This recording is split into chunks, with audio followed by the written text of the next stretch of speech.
Good evening, good evening, and good evening. My name is Richard Lewis Brown. Today, October 20th, 2021, Local 1000 listens to you. That's right. In fact, that's all that we do is listen to you. We've got a great PowerPoint presentation this evening. Let me get started. Are you ready? Are you ready? I hope you are. All right, so here we go. Hope you can still see me on Facebook. We got to raise the camera a little bit. And, all right, so here we go. Here we go. We're going to get started. Long-term membership and cancellation trends. I'm going to say it for you again. Long-term membership and cancellation trends. And as you know, people had questions last week, and they wanted more information. So you said, well, Richard, what did you do all week? Was it all about the essential worker premium pay petition? Was it always about that last week? Well, yes, it was, along with telework that we're still working on to get an agreement with College Yard. So that's what it's all about. And we're still fighting for the healthcare workers in CDCR and other healthcare facilities in the state. Look on our website for Under the Record. Hopefully we're going live. All right, so we're going to keep it going. And so tonight on this PowerPoint, we're talking about membership and cancellation trends. All right, so let's keep it going. And the camera has to be lifted up. Lift the camera up for me a little bit. All right, so, whoops, hold on. So here we go back. So here we go. Presentation overview. Officer stipend costs and savings. Yes, we're still talking about the officer stipend and savings. That's perfect. And the historical Local 1000 voter turnout, because there's this idea that since I've come on board that we've had low voter turnout for this current election, this past election. But you'll see that we've had a history of this. And then the long-term membership trends from 2012 through 2021 up to now. And the long-term membership cancellations from 2017 up to now. And someone last week, I believe it was Carolyn Lewis, asked about DOC membership, the rates. And so we're going to talk about that a little bit, all right? Now, let's go to, all right, everyone stand. Everyone stand, please. Everyone stand. So here we go. Before we get started, we are a member-ran union, and we are going to repeat the purpose statement. So repeat after me. Local 1000. Okay, let's try this again. As this is unscripted, they had no idea what I was going to do. No one does. They never know. I'm going to say it, and you repeat after me. Local 1000. Local 1000 is a strong member-led union. is a strong member-led union. The purpose of Local 1000 The purpose of Local 1000 is to have the power necessary to give our members and all Californians, including Lassen County, wait, that's not on the, okay. The opportunity to have a good life, live in sustainable communities, and enjoy the fruits of social, economic, environmental justice. We will achieve this by engaging and developing our members, and by creating strategic alliances with key leaders and organizations who share our purpose and values. Ain't that good? All right, thank you, everyone. I love that. And I know a lot of people have strong comments about that because we know that our dues-paying members keep us alive. Well, yes, they do. And we need all of our represented employees to become dues-paying members. Well, I'm feeling it tonight. Oh, I'm feeling it. I'm in a good mood. I'm in a great mood. All right. But this is really important.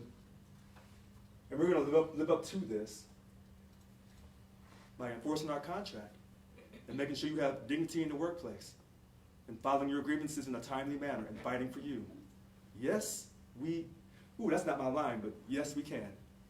All right. So, let's keep going.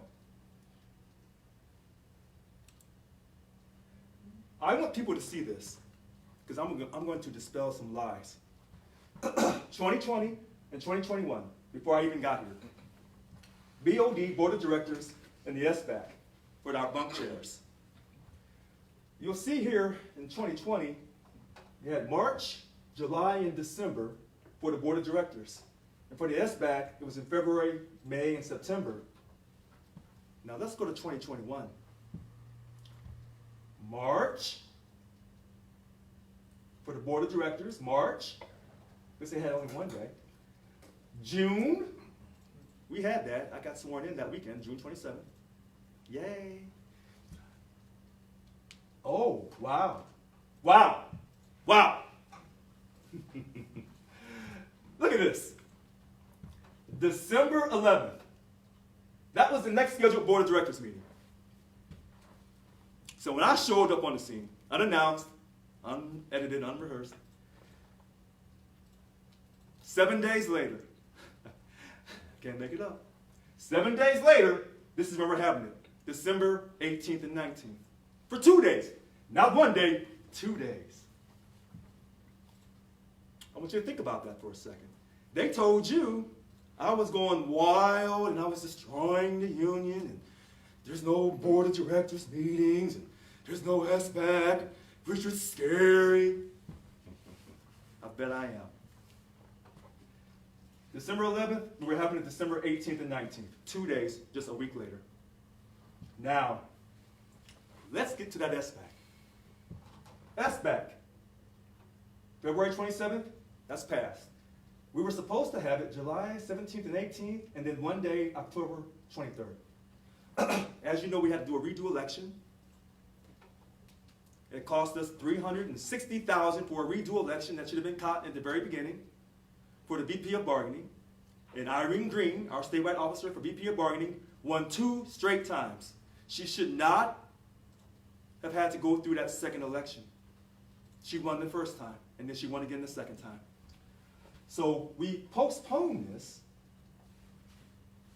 and the October 23rd we're going to have in December, on December 11th and 12th, if I have my dates right, 1 week before the Board of Directors.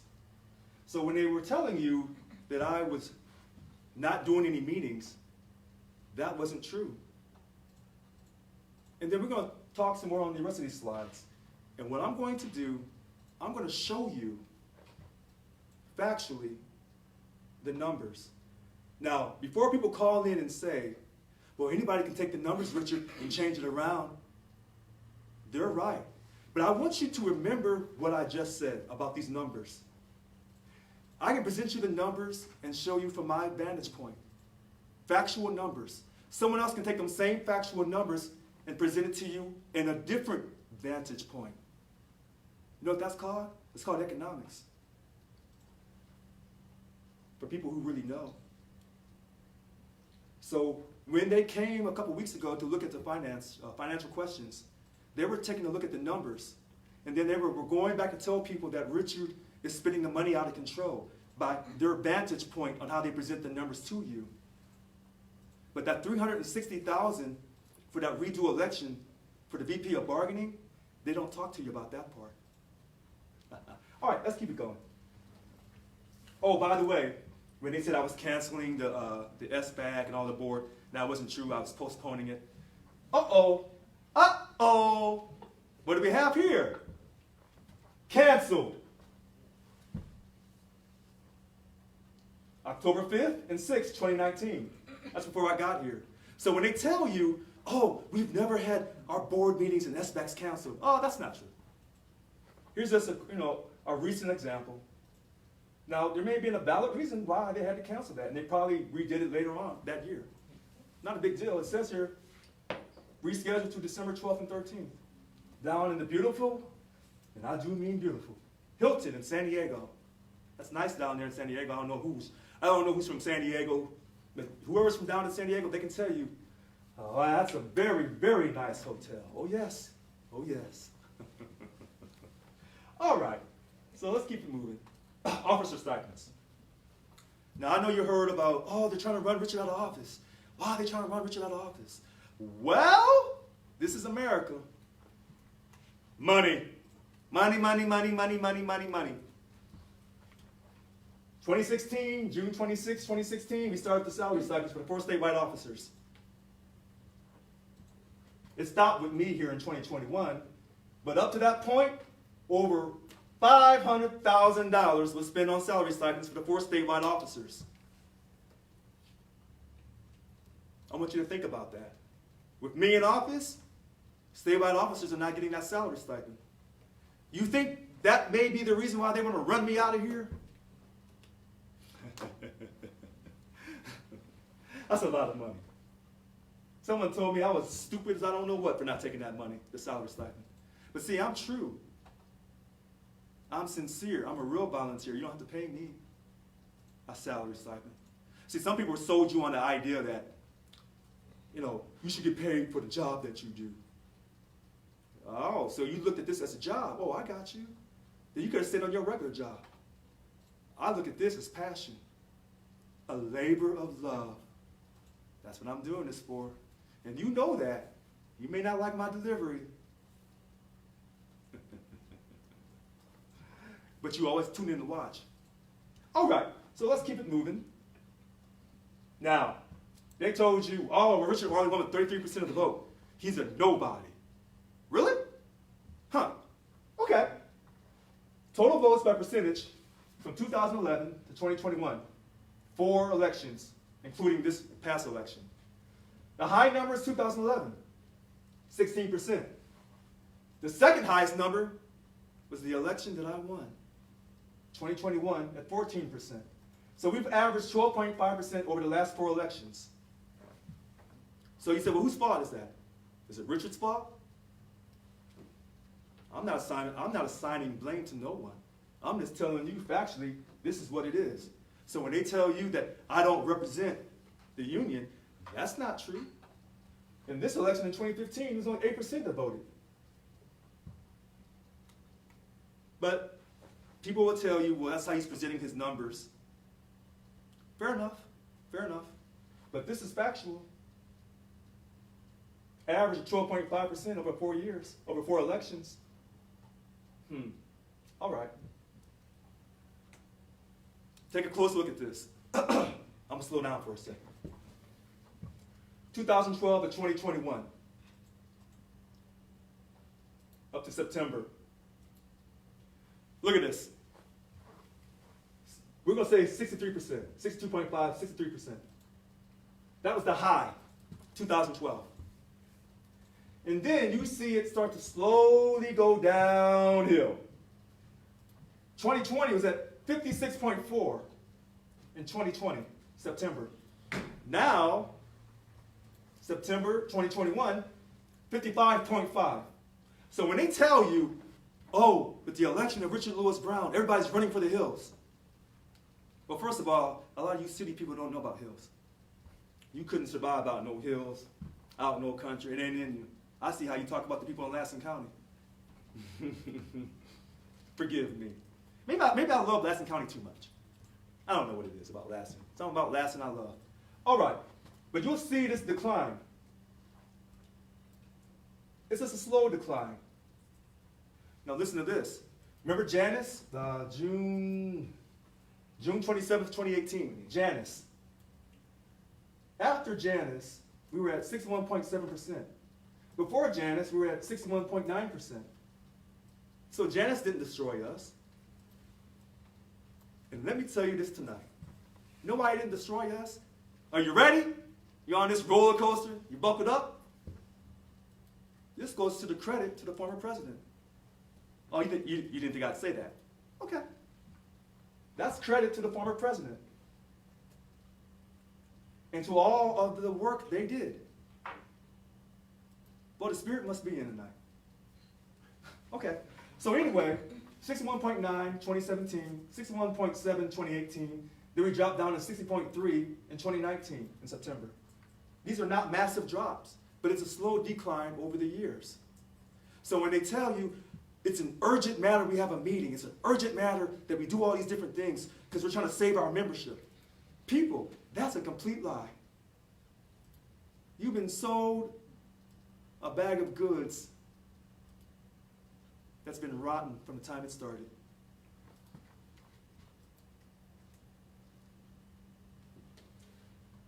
Cancellations. 2017, January to September 2021.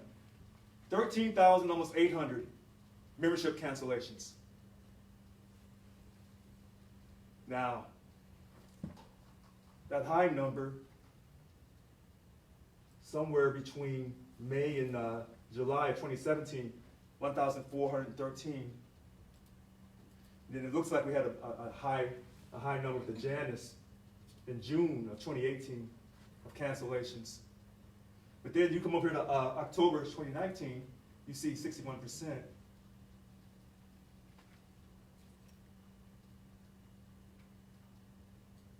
Now let's dig deeper into this, because it looks like now September 21, the membership rate is 56% for cancellations off this chart.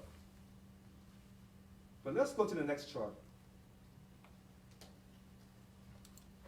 Now this one, it tells you, and this is critical. I'm gonna try to explain this. Cancellation. June 27, 2018, Yanez. We can no longer go into your check automatically and deduct fees, the fair share fee payer. We can't do it anymore. U.S. Supreme Court says you are using this money for political purposes, these people's money. We're going to stop that. And so people who were dues paying members, they decided, due to the Yanez decision, they would no longer be dues paying members. Now we go to the Hudson. These people were, quote, fair share, but they did a letter every year, the Hudson letter in July, saying you could only use your money for things germane to the union. So that number is over 2,000. Now, the membership expired. What does that really mean? You get sick, you don't pay your dues, you're off the roster for more than 3 to 6 months, and then they end your membership, and then you come back to work, you probably start your membership back up, hopefully.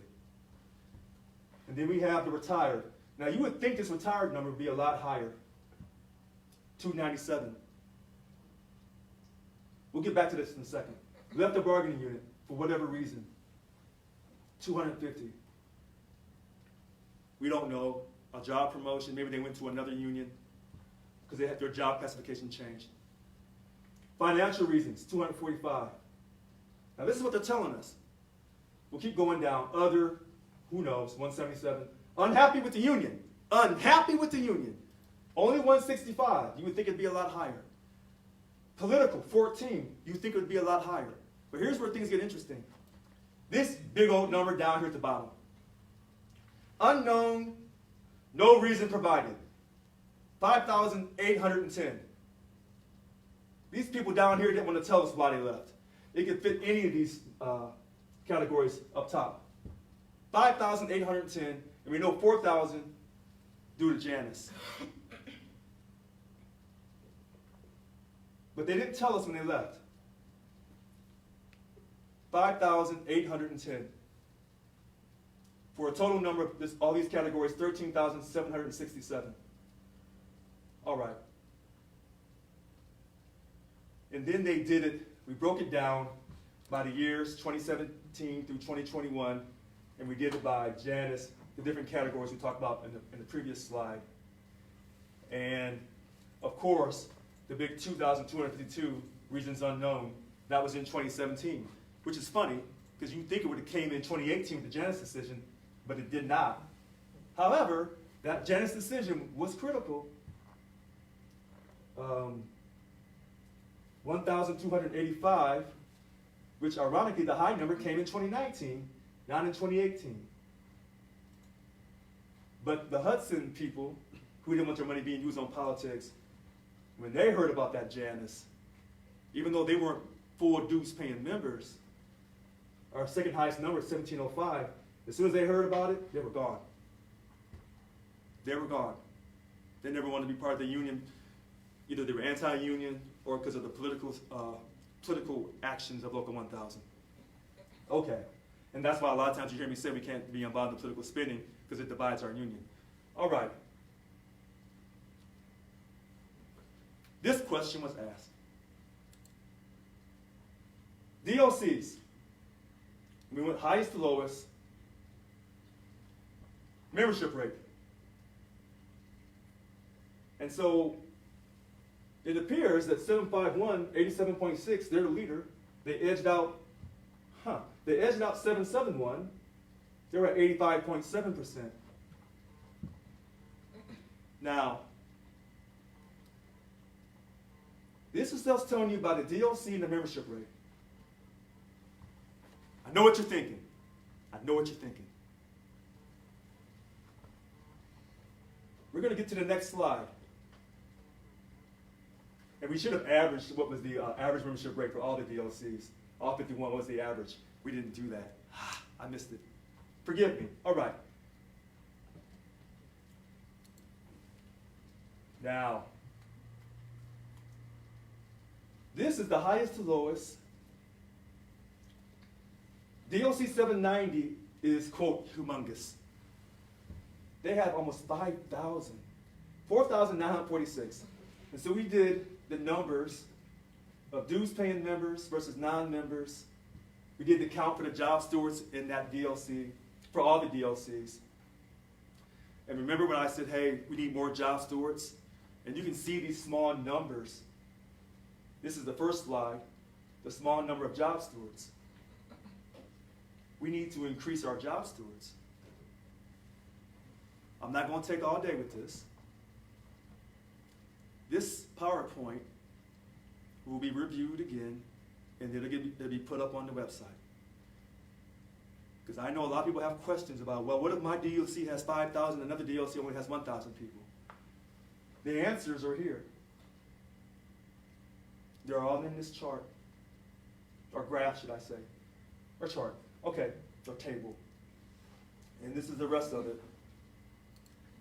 And so even though you may see some of this in red saying that they have a low membership rate, you got to look at how many people do they have total in their DLC. So you know how many members versus non-members they have.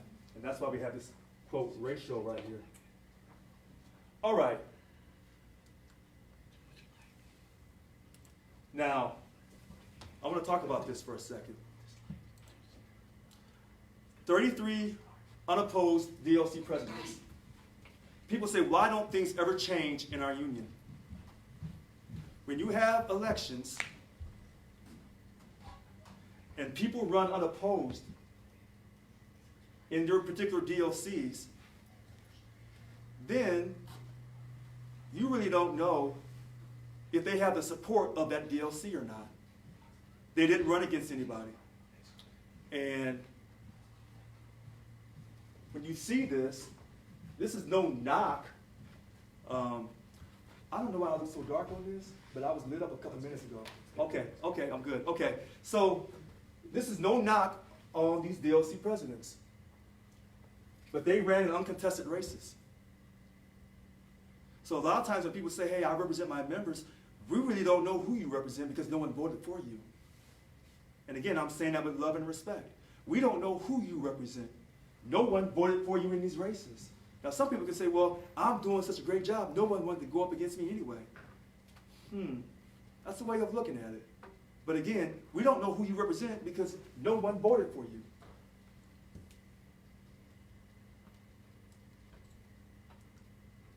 And this is the rest of them continued. These are the rest of the people. Now,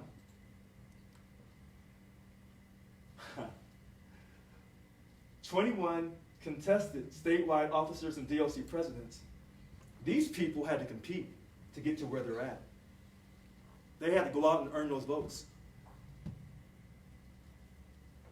They were in races. And I didn't make up the number 21. But Richard Jarrell says 7437. Blackjack. I don't care what you say. Now, this is what it is. This is what it is. 21 how many minutes was I in too? Yeah, I'm cool. So 21 contested statewide officers and DLC presidents. These individuals had to compete, had to earn their votes. That's what they had to do. All right. Now, the timeline. Okay. Wait a minute. Yeah, go back to the timeline. I want to talk about this kind of briefly, because this is going to come up tonight.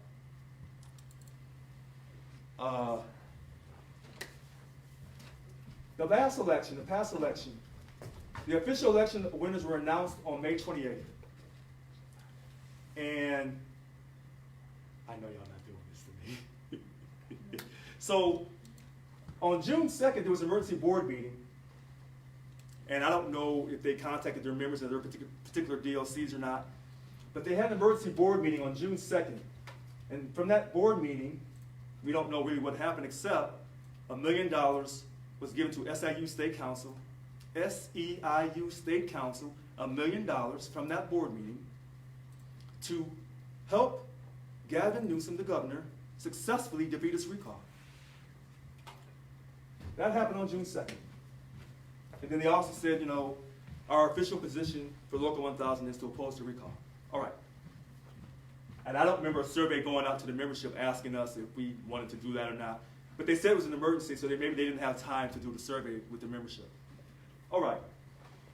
Now, as you know, I got sworn in on June 27th. But I didn't start work until June 30th.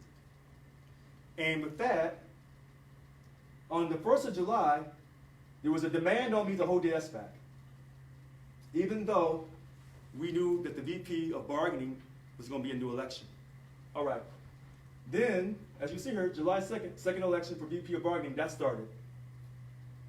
August 6th, the official election winner, again, was Irene Green. She won a second time. Through no fault of her own, she had to win a second time because they didn't catch the error of two people running for VP of bargaining that should not have been able to run. And that cost us $360,000. So when people were on Facebook doing all this fancy talking, trying to get you to gain faith in what they're saying, to build a narrative against me, a lot of those same people could have prevented that $360,000 from being spent on a redo election. All right, all right. So August 13th, the protest period ends. So the new VP of bargaining could have easily have started that day. All right. Now, August 20th, the board of directors asked for an emergency meeting. Then they asked for it again on September 6th. Local 1000 responded on September 13th. Then they asked for it a third time on September 21st. Let me say this for you again. August 20th, they were asking for a board meeting, but they didn't do it correctly. September 6th, they came back a second time and asked for it a second time. We responded on September 13th. That wasn't good enough for them. They came back and asked for it a third time on September 21st. We responded on September 27th. That wasn't good enough. They responded on September 28th. Finally, we responded again on October 7th. Still wasn't good enough, and they held their own unofficial, out of order, unsanctioned, unauthorized meeting 16th and 17th of October last weekend. That's what they did. I've been in office 112 days. I've been in office 112 days. Now, we're going to keep this timeline up. And I'm going to sit down. How long have I been talking for? 6:59, we started at 6:30. Ha ha. Okay. Now we'll reset the clock at 7 o'clock. Wow. 7 o'clock. And we're going to start taking calls. And it's going to be very interesting to see how this evening goes. Let's get it started. All right, so we're going to let the first caller in. Who's the first caller? Michael Gus. Good evening, Michael. Hello, Mr. President. I want to congratulate Chairman Roy. I listened to his podcast, and I thought it was very well stated. And what I would encourage him as he moves the organization forward to do, and I think your half-an-hour presentation is sort of a wonderful conclusion of this sad chapter in our organization. I'm sorry, Michael. Who did you say? I'm sorry. Who did you say? Remember, Who did you say? I said your presentation is a wonderful conclusion to the sad chapter of our organization's history. But no, but who? No, wait, I'm sorry. Who was the first person you said? Who did you say? The first person. I said congratulations to Chairman Bobby Roy. Chairman Bobby Roy. The chairman, he was on a podcast, and so congratulations to him. And Who is Bobby Roy? People go listen to the podcast. Okay, we're gonna cut him He is off. the chairman Cut him loose of the board because he's not. of SEIU. Hold on, Bobby Roy is the chairman of what? So I think Michael Gus has lost his mind.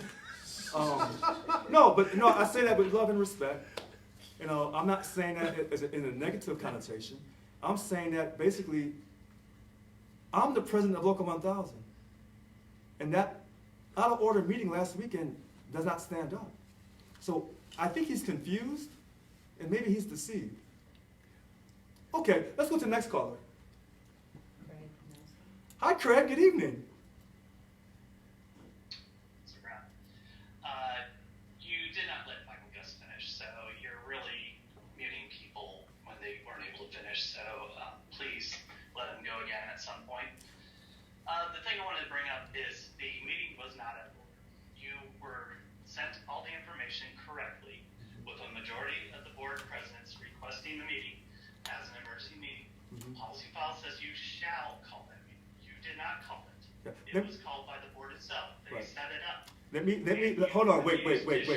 I can't allow you, Michael. I'm sorry, Craig Nelson. I can't allow you come on Facebook Live and tell lies across America.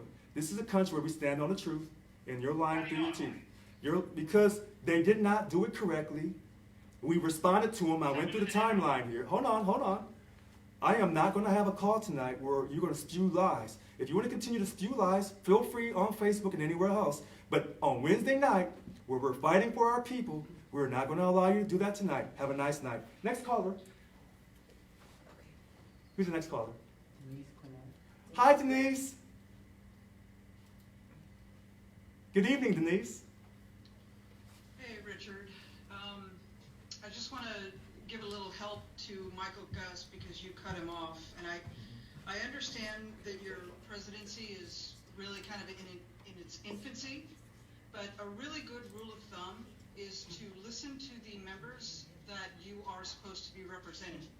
So to correct Michael Gus, what he was trying to say is that Bobby Roy recently did a podcast and talked in depth about what happened with the lawful board of directors meeting. I'm hoping that you're not going to cut me off as well. I promise you're not going to agree with virtually anything that I'm going to say. But to correct what Michael Gus was trying to get out is that Bobby Roy did a podcast and the meeting was lawful. It was conducted with a parliamentarian, a court reporter, and a quorum was held by the majority of the presidents. So my question to you is, knowing that you were fully aware of this information, Mr. Brown, if you could please turn around and not look at your PowerPoint, and I would appreciate you trying to listen. I know you're trying to look for some information because you're going to try to combat what I'm saying, but I'm a member that's represented by SEIU 1000, and I would appreciate you giving the courtesy of listening. So what happened at the board of directors meeting is that all of the presidents were notified. They were all equally notified in the same manner, and a quorum of the board of directors came together and everyone spoke. The majority of the quorum voted on the 3 policy file changes. So what I'd like to do now is I'd like you to answer what is the reason that you suspended and locked out Irene Green All right. from performing her duties? Cut her off. Cut her off. I'm not done. I'm not done. No, because you've She's taken the 2 vice minutes. president of No, bargaining. you've taken 2 minutes, so let me address you. Cut her off. This is the problem we have in Local 1000. People get on Facebook and tell lies, and then they come on here and tell more lies. Let me be crystal clear to you. They did not have a meeting. That meeting was unsanctioned and out of order. And I don't care how many people come on here and tell you this, that's a lie. That's an absolute lie. There is no chair. There's only one president of Local 1000. Period. Then she tells you that I suspended Irene Green. Have I? What paperwork do you have that says that I suspended Irene Green? That's her second lie. This is the same person, Denise Quinn Allen, and let me say it with a smile. This is the same person a few weeks ago that came out here and said, you remember, but yet now she comes on with a soft-spoken voice. The truth of God is not in her. I'm telling you, they did not have a meeting. They had an insurrection. That's what they had last weekend. Now listen to this. They'll tell you that what they did was legal, and it was not. And then they'll try to cover themselves by having a parliamentarian there. Let me tell you how this works, people. When I told you that $500,000 in salary stipends has ended, I spelled my doom when I said that. They got to get me out of here by any means necessary. And they'll lie and discredit and try to destroy my life. But you know what? This ain't my first rodeo. I've been black my whole life. Mm-hmm. And when they were telling you they believed in Black Lives Matter last summer, they were lying through their teeth. And you know who you are. You. You know who you are. You lied through your teeth. You said that you believe in Black Lives Matter and you believe in black men and their interaction with police. But yet, my interaction with police my whole life has been 10 times better than, I'm getting a note card, 10 times better than my interaction with the people here in Local 1000. And let me tell you this too, because it makes me smile. And it makes me kind of happy. They've walked right into the trap that I set for them. Ooh, you didn't see that coming. They walked right into the trap I set for them back last year. And not only did they do that, they did it at the Democratic headquarters in the state of California. They showed their hypocrisy for voting in this great country. Oh, yes, they did. Oh, yes. Y'all thought I missed that. They went to the Democratic headquarters, had an unauthorized, out-of-order meeting, and showed their hypocrisy. Because remember what they said? Why are we trying to recall Gavin Newsom? Respect the vote of his victory. Oh, that's what they said. And they were adamant. Let's look on Facebook at some of these Local 1000 represented employees. And they said, respect the victory of Joe Biden. But yet they can't respect my victory. See, that's the hypocrites that they are. And so sometimes when it appears that I'm cutting them off, when you let a liar continue to lie and lie and lie and destroy the environment, I don't have my spray tonight. That's okay. They are stinking up the air. It's so much smog in the air, you don't have to worry about catching COVID. All you got to do is listen to these liars on Facebook. That's all you have to do. They got podcasts. They're nonstop. They lie and they lie. They're like little pigs. They roll around. And then they get you to roll around with them. That's what they are. And, you know, people say, well, Richard, you got to stay positive. You got that right. I want to stay positive. But you know what? Check this out. Someone said, well, Richard, they're going to come for you tonight.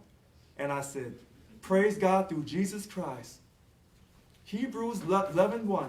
Look it up.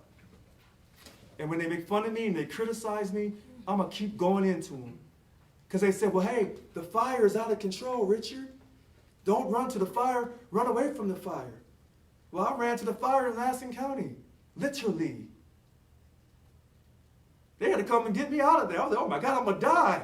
I made it out of North St. Louis and I'm coming to Lassen County to die? I said, that ain't your California dream. No, I don't think so. And they got me out of there. I ran to the fire. Local 1000 is on fire right now. And when you see a fire, you say, oh my gosh, call the firemen. Well, here I am. I'm the fireman. That's why you can't change the fire. You got to create a new culture. You have to eliminate it altogether. So while they're trying to eliminate me with the things they say about me, with all these lies, I'm going to keep going at them. They'll tell you what they did was legal and it was right. Well, if what they did was so important and so legal, then why didn't they show you on video? At least when I act a fool on video, I'll show you how I act. I have my good days, got my bad days. And I got it all. Got my humorous days, got my no dancing days. I got no rhythm, but I don't care. I'm still black. Now what? Okay, next caller, Julie Hartman. Good evening, Julie. Hi, Richard. I just wanted to say thank you for what you're doing with our union. I also want to say that I would have never agreed to give Gavin Newsom $1 million. I wouldn't agree to give him $10 because political spending has no business in our union.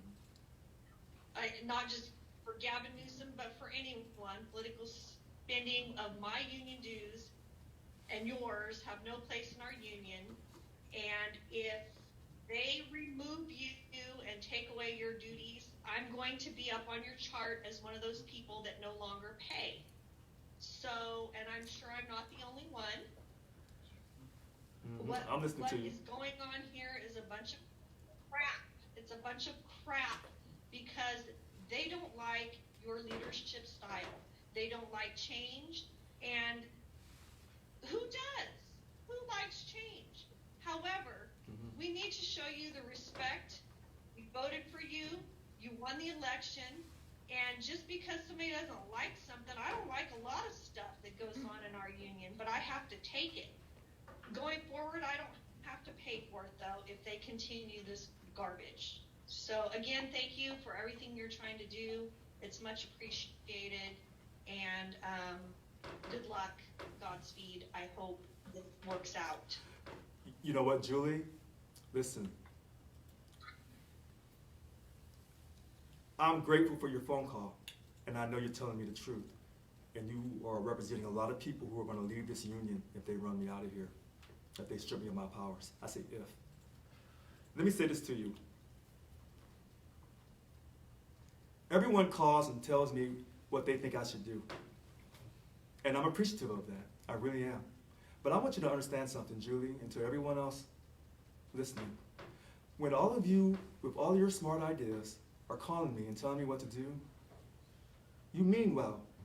But the question was, you were never there to begin with. So I didn't get here by luck. I got here by my faith in God. And I hope that at some point people will start to listen to what I'm saying, even my supporters. I know that you have all these brilliant strategies. And as I call it, the other people, the hateful eight, they have their brilliant strategies too. Whether I'm the president now or whether they walk me out of here, I put my faith in God through Jesus Christ. And I will not break. And when God says, okay, your time's up, then my time's up. But not before then. So y'all think that these so-called, and let me say this very clearly for you. Some of the board despise me, and they'll never work with me. Fair enough. Some of the board likes me, but they can't say it openly. They have to protect their interests. And then some of the board likes me and will talk about me openly. I call them the Super Jacks.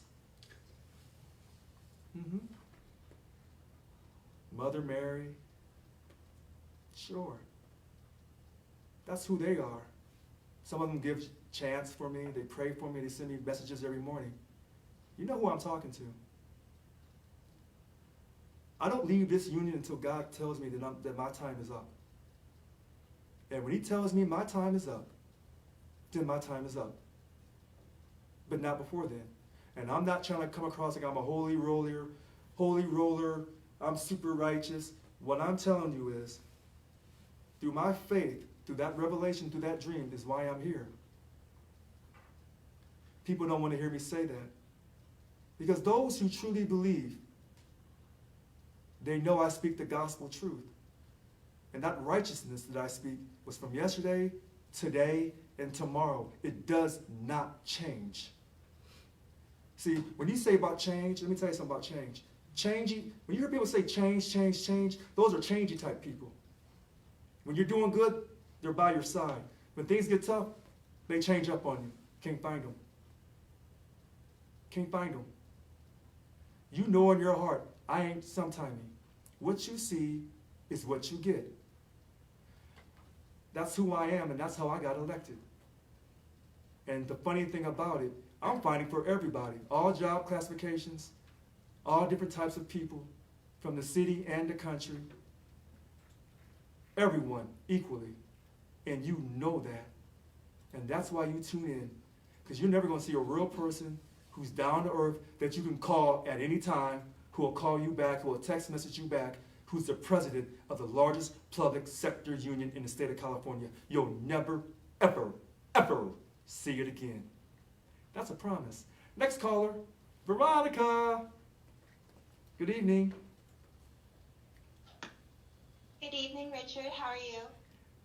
Living my best life. Good. This is the first time I'm calling, so bear with me just a second. Okay. First and foremost, I wanted to say thank you for your service. You're a veteran, and it's important to always thank you. Thank you. But here are my couple comments.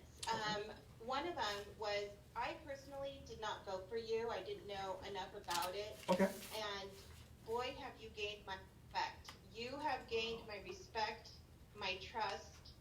The passion that you have for this union is something I have never seen before.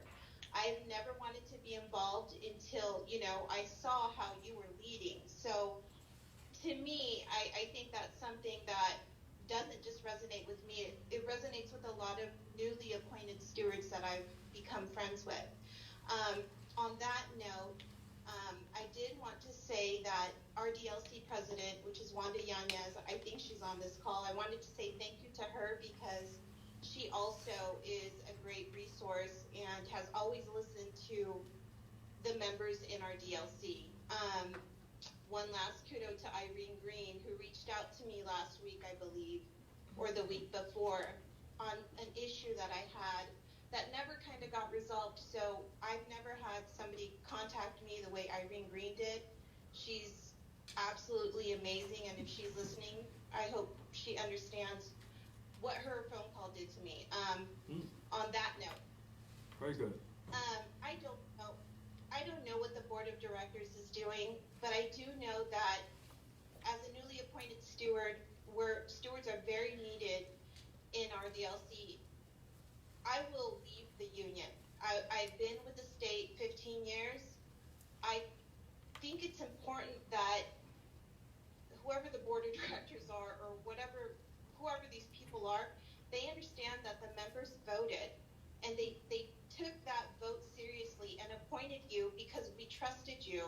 Well, I didn't vote for you at the time, but they trusted you to be in this position. And I know that I'm not alone when I say this, that many people are asking me, is it true, does our vote really not count? What's the point of voting? They have all these questions, and this is something that it's hard as a newly appointed steward to have the answers to. No, but your vote does really count. That's right. But then it really doesn't if they're trying to remove you from power. So, with that, I'm going to lead into something that I have proposed to Irene Green. I think it's important because a lot of people just go on Facebook and read all these negative comments, and it's just too much. I would really love to see the union put something in regarding anti-bullying, and it needs to be a clause that if you're representative of the union, if you represent the union in any way, shape, or form, you're not going to go publicly, online, offline, and just drag people and without, baseless accusations. It's just awful. I think it's important to do some sort of anti-bullying committee. I'd love to be a part of it, but directors is listening to people that, you know, I know they have a clique and I know that they're in a circle. There's so many people aside from you guys that are saying this vote was so important to people, and if you take that away from the members, you're going to see so much loss, and I'll be the first to walk away. So, Richard, thank you. I appreciate you. Wanda, Yanez, I know you're on this call. Thank you. And Irene Green, I'll never forget you. So thank you again for the time, Richard. You know what? Thank you very much, Veronica Guzman. I have nothing to add. Next caller, Max Parker. Good evening, Max Parker. How are you? I'm great, sir. Just want to turn on my video so you can see who I am. All right. I joined the union about 11 months ago, and I didn't vote in the election because I didn't know anybody at the time, but if I had, I would have voted for you. Thank you. You are my president. Thank you. I like everything I'm hearing. It's new, it's fresh, and it's real, and I trust you because at least I know where you're coming from. I might not agree with everything you say, Right. but I will vote for you again. Well, thank I will you. leave it at that. So what I would like to talk about is what I believe today is the big lie that the federal government is presenting, and that is that inflation is transitory. We're at least at 20% inflation this year alone. And I'd like to know how the union will straighten out that big lie, because if they don't release the right numbers, it's the poor and it's the people at the bottom who are going to pay the biggest price. Max Parker, a lot of people feel just like you. Yes, sir. I think our first battle is to ensure that we have this COVID situation under control. Our second battle, the essential worker premium pay. Hopefully everyone's sending those petitions back. We need everyone to tell their coworkers, fill out the petition and send it back to us. We're going to send out an email tomorrow morning about this. The third thing is the telework. We're trying to work with Cal HR to get a permanent telework plan. And it may not be perfect, but we're working with Cal HR. Now, this situation you just talked about, that's a larger political situation that hopefully we'll be able to address once we address these first three issues. But you make a great point. And people have strong feelings about this inflation. This is why when I ran, I had talked about a 21% pay increase for everyone across the board in our next contract, which is why I must be your chief negotiator for the next contract, because my whole platform is based off the current bylaws and policy file. And that's what the people voted for.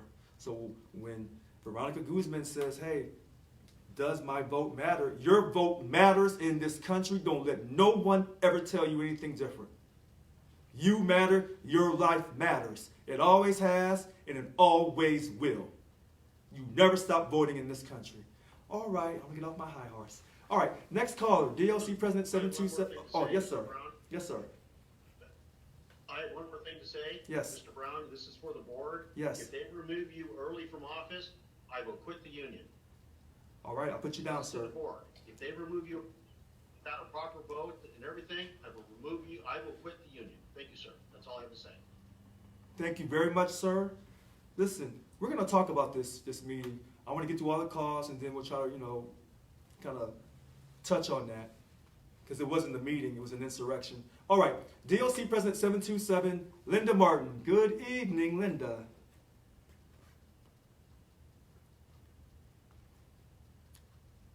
Good evening, Linda. All right, she said she's not good. Oh, Linda, can you please unmute?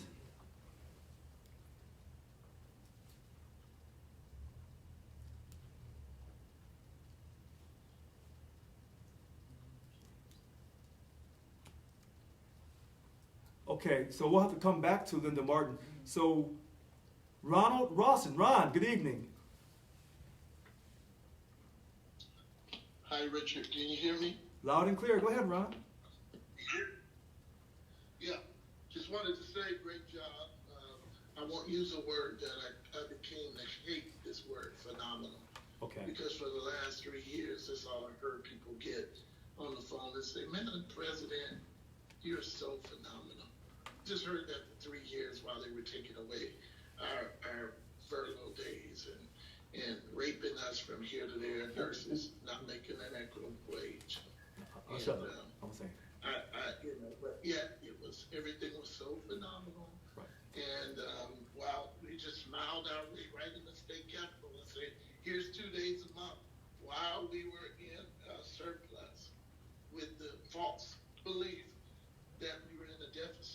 nobody complained then.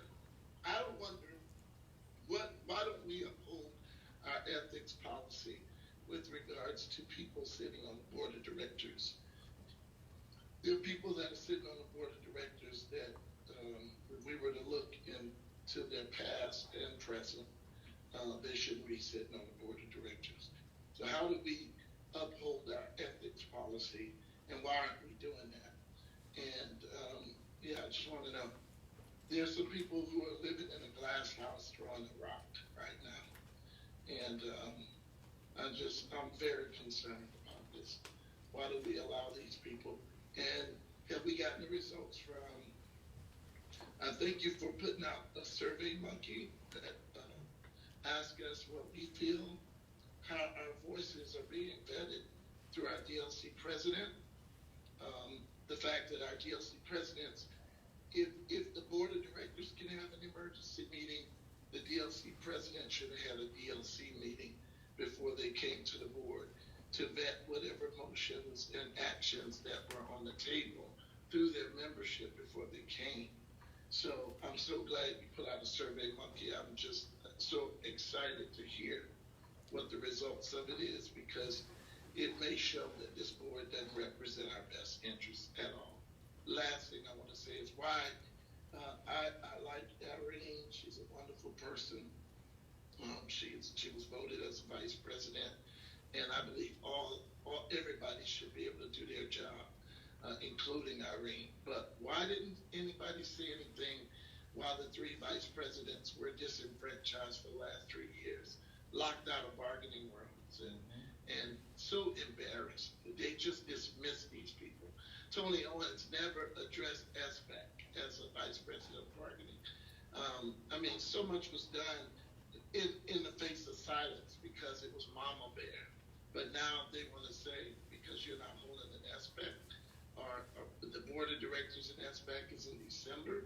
And then what was the emergency? Can you answer me that? What was the emergency that they feel that needed to go down? So I just want to say that. Thank you. Thank you. Okay, Ron, people, I'm going to be quite honest with you. That survey monkey that went out about DOC leadership and stuff, someone really got my attention about that and made sure that went out. And he knows who he is. As far as the former VPs, Annika Walls, the current VP of Organizing Representation, she was part of the former group, the three VPs with Kevin Menninger and Tony Owens. Yeah, they were locked out on a lot of things, and you never heard a word about it, really. And they had to fight and fight to get respect. See, I'm going to come back to that, because I want to get more callers in. I want to make sure everyone has a chance to talk. All right. In fact, let's do something different. We're going to go back to Craig Nelson. Let Craig Nelson come, and then we're going to go to DOC President Nicole Slavoski. So let's bring Craig Nelson back for a second. I want him to finish his train of thought. Go ahead, Craig.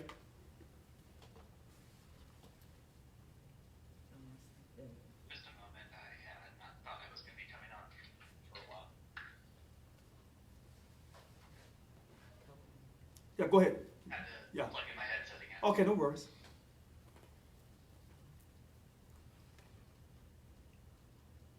Can you hear me all right? Loud and clear. Okay. Just taking a moment to remember where I was at. Was Irene Green locked out of the office on Monday? Irene Green was not allowed to come into work on Monday. And if you want to put out her personal business like this, because she attended an unauthorized, out-of-order meeting, and from the information that everyone received from the newspaper, she tried to undermine my authority. And so for the safety and the welfare of Local 1000 and our staff, she was not allowed to enter the building on Monday. Did you tell her this beforehand? Did you talk to her? No, and she didn't. When you send out your threats to the board, that Okay. you did not provide any legal information for legal about the board meeting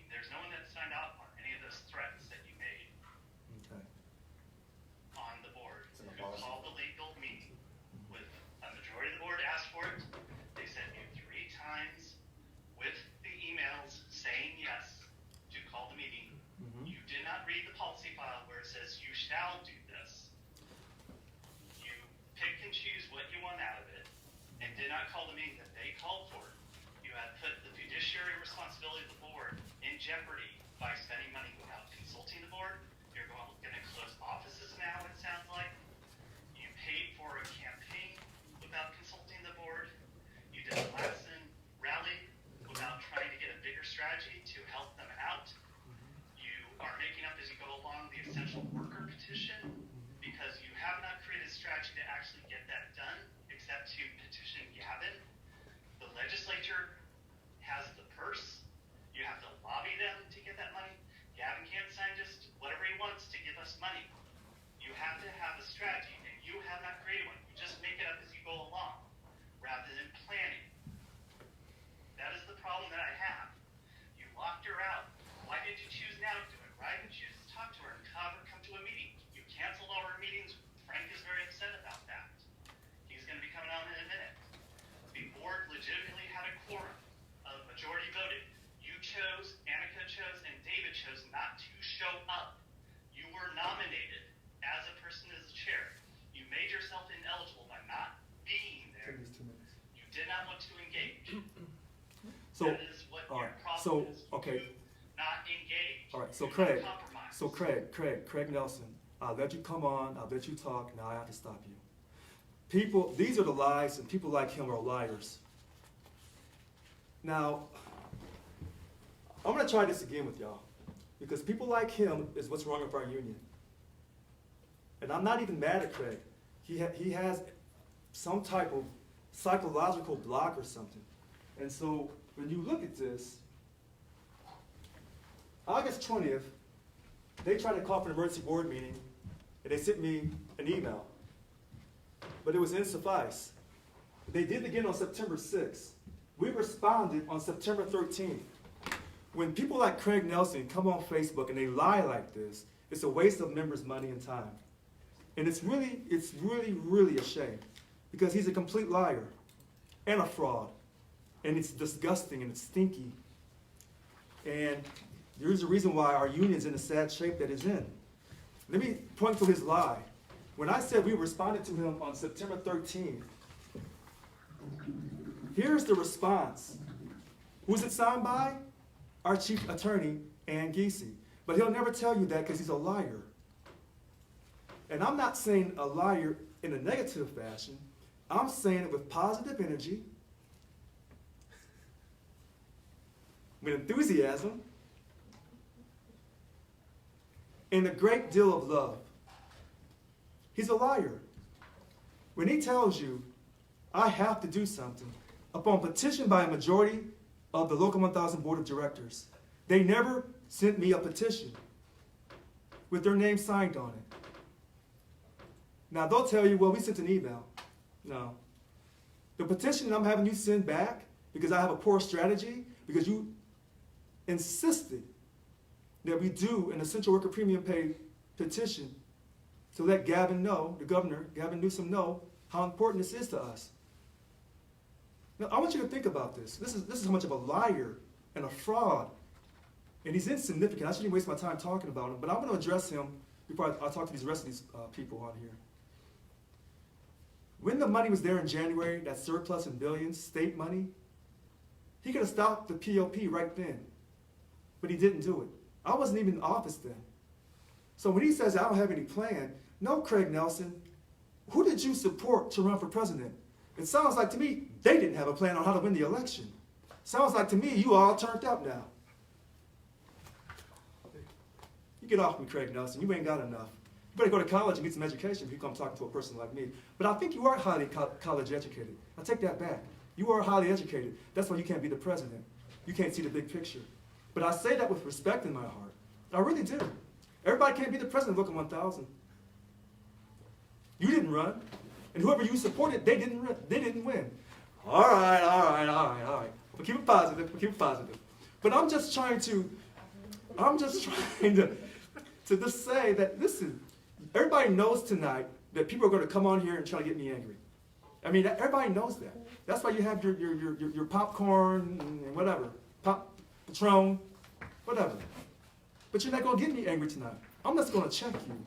And I'm going to keep checking you in all the lies and the hypocrisy that you are, because you're a true hypocrite. Irene Green, you know, let's let her husband come on, and then I'll get to Irene Green. I'm going to hold off on her. You know what? Bring him on. Come on, Vincent Green.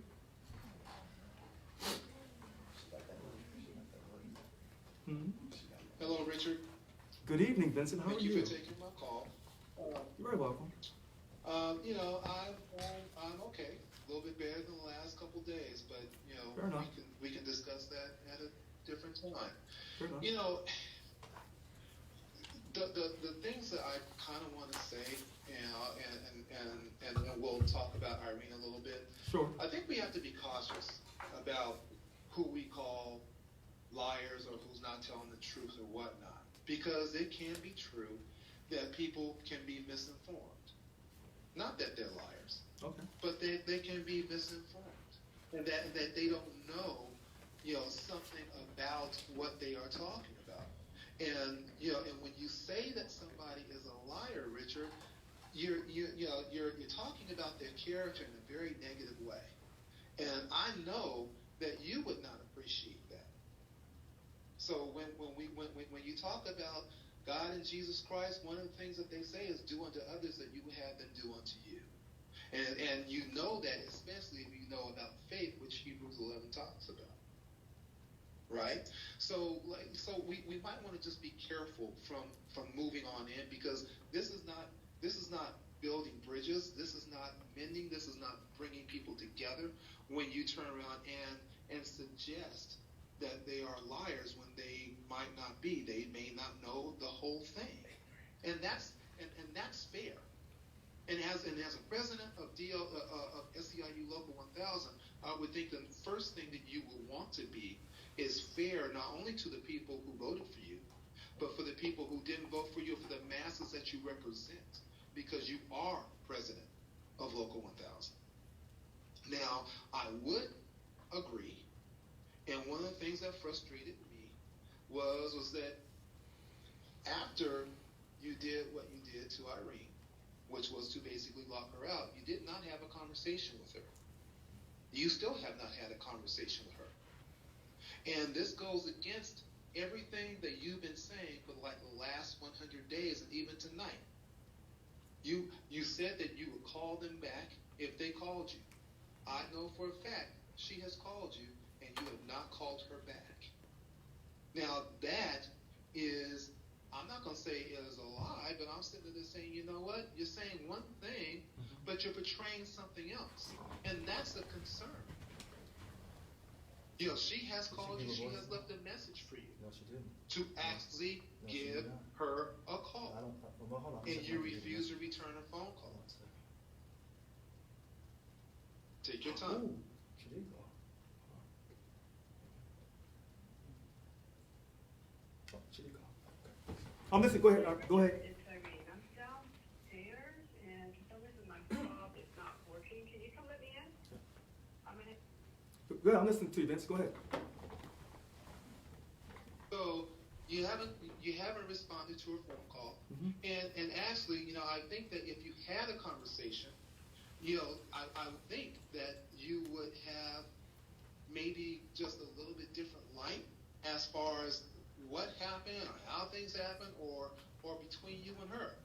But my issue again is that you say that you will call people back, but you have not called her. Okay, and you basically have locked out. You know, we talk about the VPs, and I understand all of that. I have my own personal opinions about that. But at the same time, you say that you want to go against the status quo, but when you locked Irene out, you did the exact same things that happened.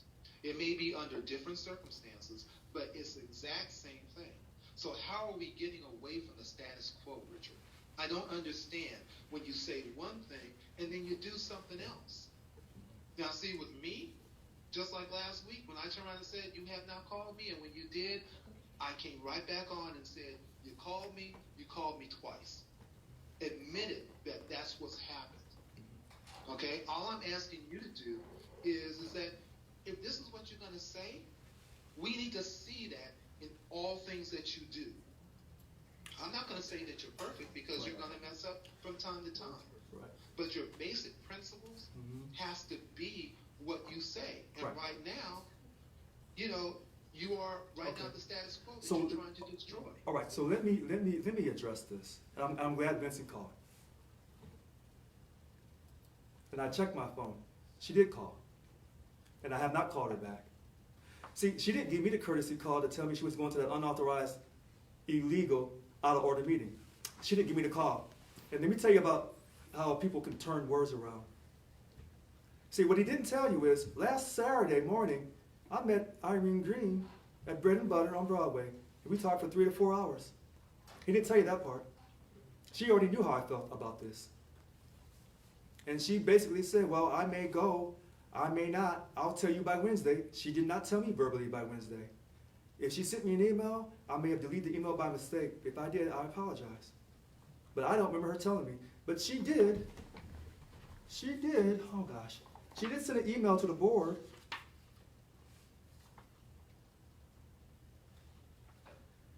Here it is. See, y'all think I'm playing with y'all. People come on here talking real smooth. You got the wrong one. So here it is. Irene Green, October 15th at 1:14. Looks like it's 1:14. Bill Hall is absolutely correct. He has not had a response from me. However, I'm submitted my response. I will reiterate, I will be in attendance tomorrow and Sunday for the executive board meeting. Okay. That's when I found out she was going to the board meeting. Y'all want to play with me, y'all go ahead and keep playing. And so when she told me last Saturday she was thinking about going, and I said, well, please don't go. I said, you know, I've sent out letters saying that if you go, you could face possible suspension. She said, well, if I go, you're going to have to suspend me. I said, okay. Now, someone said, have I suspended her yet? No. Can she work from home? Yes. Has she worked from home before? Absolutely. I don't ever know when Irene or Annika's coming in. They come and go as they please. They got elected. They told me in June on our, oops, I can't say that part. I have to stay secret on that. So they work their hybrid schedule just like David and Yanez. Just like the staff here at Local 1000. Just like the people I represent. I want you to have telework. See, I'm not a hypocrite. I don't care what they try to tell you and how they try to spin it. Why haven't I called her back? Because there was really nothing to talk about. Everyone who has called me, I've responded to. Y'all know this. But the one time, because she undermined my authority, and I don't know what she's coming up in this building to do, because she ran for a chair, which would have stripped me of all my powers. So she was coming to work, and she did come to work, and yet undermining me by going to a meeting, not for informational gathering, but to actually run, to strip me of my powers. And you think I'm going to sit here and allow her to come in and disrespect not just me, but the staff and Local 1000? Do you think I was going to allow that to happen? I'm trying to protect the dignity of Local 1000. That's what I'm doing. And when these people like Craig Nelson, he made another point about don't call people liars. Here's what I know. People are clearly lying on Facebook and spreading a false narrative. Do you remember when they told you I was paying Tony Owens? That was a clear-cut lie. And I called them liars. And they still tell you that I'm paying Tony Owens. Remember when they were complaining about me putting Annika Walls and David Yanez on full-time union leave because they're working special projects? People had a problem with that. But the minute Irene Green got full-time union leave, crickets. Remember when they were complaining, Frank Askin was complaining about why isn't Irene at work on August 13th? Well, Frank Askin, before you get on this phone tonight with me and come at me, better come correct. You should call and ask Irene.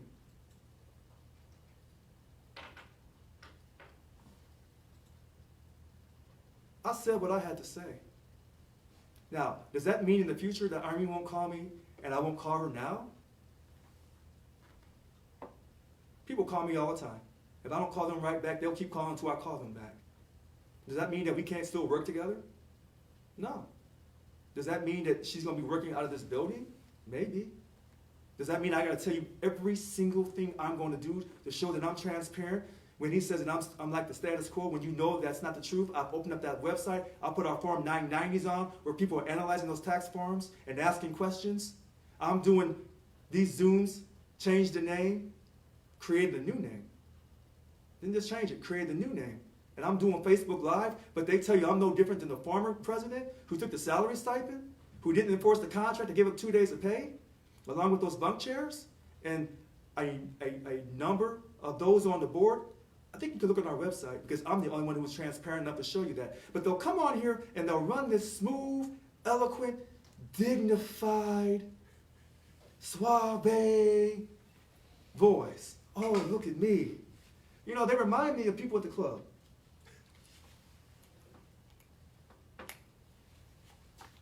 And y'all know what I'm saying. He'll come in the nicest suit and talk a mad game and not mean a doggone thing. And that's why people like me, because you know I'm real. Richard, you're real.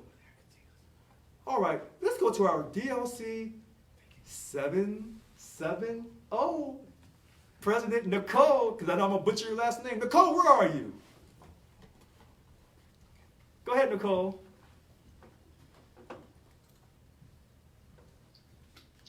Hi, Richard. How are you? Thank you for taking my call. Always. I did want to say that I am a DLC president. Yes. And I did not attend the meeting. And through the slew of emails, the people that did not attend the meeting were the people that were not in favor of what the other board members wanted to do. I just want to make that clear. So they had the majority and quorum because the people that wanted to make the change were there. And the people that didn't did not attend. You know what? That's all I wanted to say about that.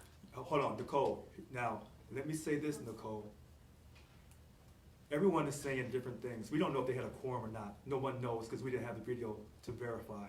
And the second thing is, some people went because they were mad and they wanted to have their voices heard, and they weren't for it either. But the majority of the people who did not go, who are like you, you're 1,000% correct. But right now, no one knows anything. And so they watch these videos so they can gauge my reactions to this out of order meeting. And they're watching the words that I say. No one knows if they had a quorum on Saturday or Sunday. And if you look at the SAC-B, if you trust the SAC-B, they reported what they were given because after the meeting, I don't know how SAC-B got that information. I guess I thought I was the only one in the union who was the president who aired our dirty laundry. But remember, Nicole, when this started at the end of August, I didn't tell the media, they did. See, this is the hypocrites that some, because we're not going to stereotype the entire board, because there's some high quality people on the board, and you know who they are, Nicole, starting with you. But some of the people on the board will never work with me, and they'll never accept me. But you know what? I still love them anyway. I didn't mean to cut you off. Go ahead. That's okay. And then my second comment was somebody had mentioned about the meeting minutes or something that they were sent out to the board, but I never received them. So whomever is on the call that stated that something was sent out after the meeting to the board, I didn't receive it, and maybe because I didn't attend. I'm not sure. But that's all I wanted to say, Richard. I appreciate you taking my call. Thank you so much, DLC President 770, Nicole Slavoski. Let me say this. The meeting was out of order. It wasn't authorized by Local 1000. Only I can call the meetings. See, they always tell you upon petition by the majority of the Local 1000 Board of Directors, the President shall call a special meeting of the board. But they never did the petition. They say they did the petition, but they didn't. But that's their argument, and that's what they're going to argue. And that's fine. They said it was for an emergency that couldn't be dealt with at the next scheduled board meeting here in December. But you know that's not true. See, this is about common sense. And you know that these people don't want to work with me. And everything I've done so far, they want to destroy. And they want to create this new chair position that's, quote, the president. And so that's going to, quote, rob people of their vote. That's what this is about the hypocrisy, and I'm going to call it the holy hypocrisy. Holy. And when Vincent Green talked about calling people liars and do unto others as you would do unto yourself, I want you to understand that I haven't treated no one with lack of respect. I try to work with everyone. But I always tell this funny story. Jesus was perfect, walked this earth in the perfect fashion, the only one to do it. But Jesus copped the attitude one time. He copped the attitude. And when was it? In his Father's house when he was throwing those money handlers out of there. And that's why I'm here, to throw these money handlers out of Local 1000. Praise God through Jesus Christ. I told you, I'm feeling it tonight. And I don't got to be all hyped up. Jesus copped the attitude, but they'll never tell you that part of the Bible. See, people pick and choose. And I've already admitted on video, if I've done something wrong, then I apologize. Have I made all the perfect decisions? I haven't. And when I swore in on June 27th, I said something, but you forgot. I said, if I ever offended anyone, to please forgive me, because that's what my great uncle said in church when I was a child. But he wasn't saying to forgive him. He was talking about his little silly grandnephew and the rest of us in church, because he knew we weren't cracked right.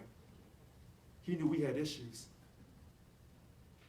But y'all forget all those things. You're not running me anywhere. Don't let these people continue to lie to you, because they are liars. And I say that with love and respect. They're liars. They're not misinformed. They know exactly what they're doing. They have a very calculated way of trying to manipulate. And they manipulated some of these first-year presidents very successfully. That's what they did, because that's who they are. The truth is not in them, and it never will be, because that's not how they were created. They were created to cause confusion and distrust and disharmony and discord. That's why they were created. But I was created for a higher purpose. All praise to God through Jesus Christ. And I had no control over this. I was chosen. I didn't pick this. It picked me. Because God said, this is what you're going to do, and this is the time period you're going to do it in. Next caller, Kelly Newby. Good evening, Kelly.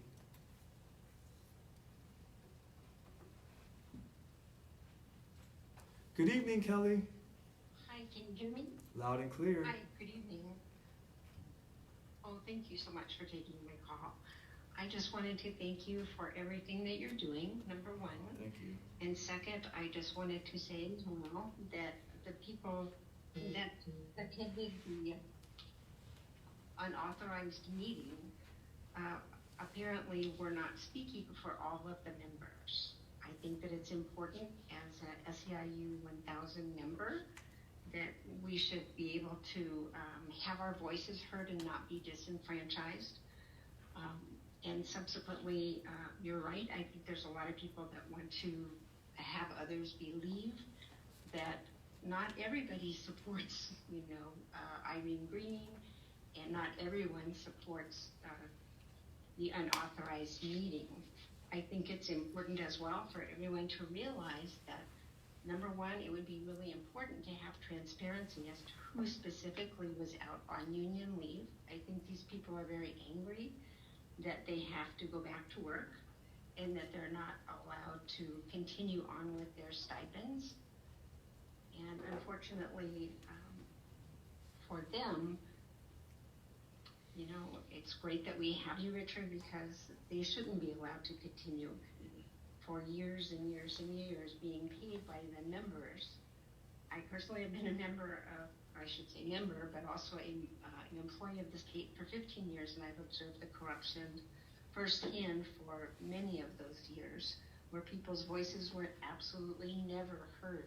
It was a dictatorship in which never one particular individual wanted done was what was allowed to happen. And they were paid for their specific votes. I appreciate what you're doing. I think that it's important that we do have transparency and that the members' voices are heard. Thank you, Richard. Kelly, I can't add anything behind that. Excellent comments. Next caller, Betty Jackson Steward.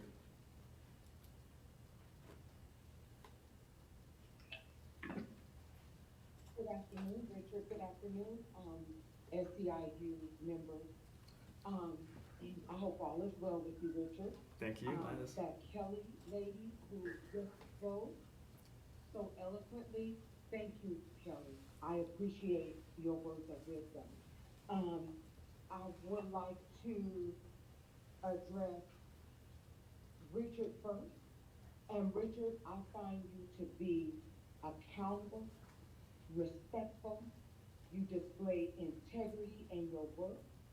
I find you to be innovative in your thought process. And I appreciate how you provide service towards all of your members, and you do it with a smile.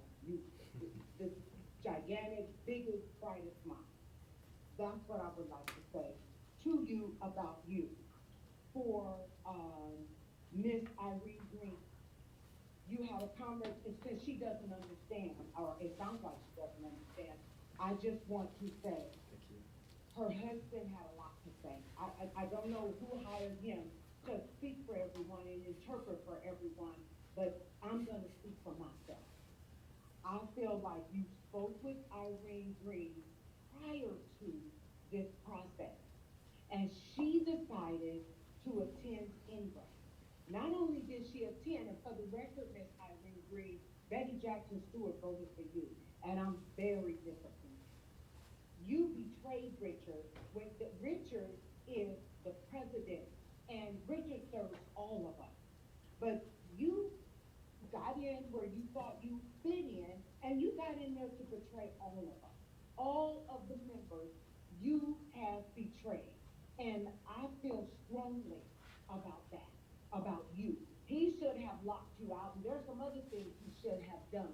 So you're very lucky that he stands as the man that he is, and the only thing he did was lock you out for a day. He doesn't owe you a conversation. He had a conversation with you prior to.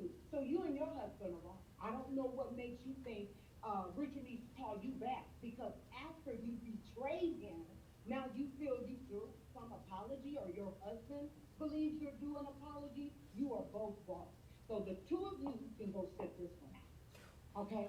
Think about what you did. You betrayed Richard, and I am a member. I voted for you. You betrayed me, so I'm done with you. That's it for me, because you ran as the chairperson against my president. I do not want Richard unseated. I want Richard right where he is, because when Yvonne Walker breaks big self, see my team, big old self, sat in that chair, Yvonne Walker wouldn't look my way. She doesn't know me. I've never done anything to her. She doesn't know me from millions of Americans in this world. But when I called on her, when I felt my life was at stake, that woman never emailed me. She never texted. She never called. She never got back to me. Kim Kohler, that raggediness. That's why I voted for Richard. I was tired of that raggediness. Now, you support that. I do not. As far as the young lady who came on and the courtesy, what did she say? The courtesy of listening to her. We heard enough from you. And I'm not saying that you should not speak. I'm simply saying we have heard enough of you. If you believe that the conduct you all displayed was accurate and correct, you forgot their members here. I do not want, someone should have a show of hands. Who wants Richard in office and who does not? You all never even spoke with me. You never spoke with, I have a great friend, Mary Della Cruz, Angela Pruitt. My understanding, those ladies are for me. They, there's just a dirty meeting. You all play dirty. And it's all because you want something for nothing. We don't owe you anything. You owe us. You're the board of directors. You owe me. I'm the member. But I tell you what you're not going to do. You're not going to take my dues and put it in your pocket, because I'll take you to court and sue. You're not taking my dues and do what you want to do with my view. That's not how this is done. Okay? Now that's your social construction of reality. It is not mine. And Richard, I stand behind you 99,000%. Your eloquence, you're something I have not seen since I've been in the state, and you stay right where you are. You stand tall. I have your back. My husband has your back. He doesn't even work at that. But we are pulling for you, and I got you. And I will always have you, because this betrayal, these people who believe they can have something for nothing, you know what they should have done was watch what you did, because you won the presidency, not them. Okay? Now that's all Ms. Jackson Steward is saying tonight. Okay. And Richard, you have a wonderful. And Mr. Benson, don't get over here trying to tell me how to act, what to read, and all of that. Okay. That's good. I can read, okay? Okay. Well, I can't add anything behind that. All right. Thank you so much. So we got to go through these calls tonight because people are really have strong opinions. And I went back to Eric Nelson. No, not Eric Nelson. Craig Nelson. Because I wanted him to finish his train of thought.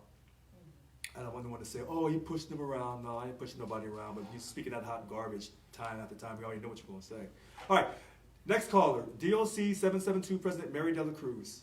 Good evening, Mary. Good evening, Richard.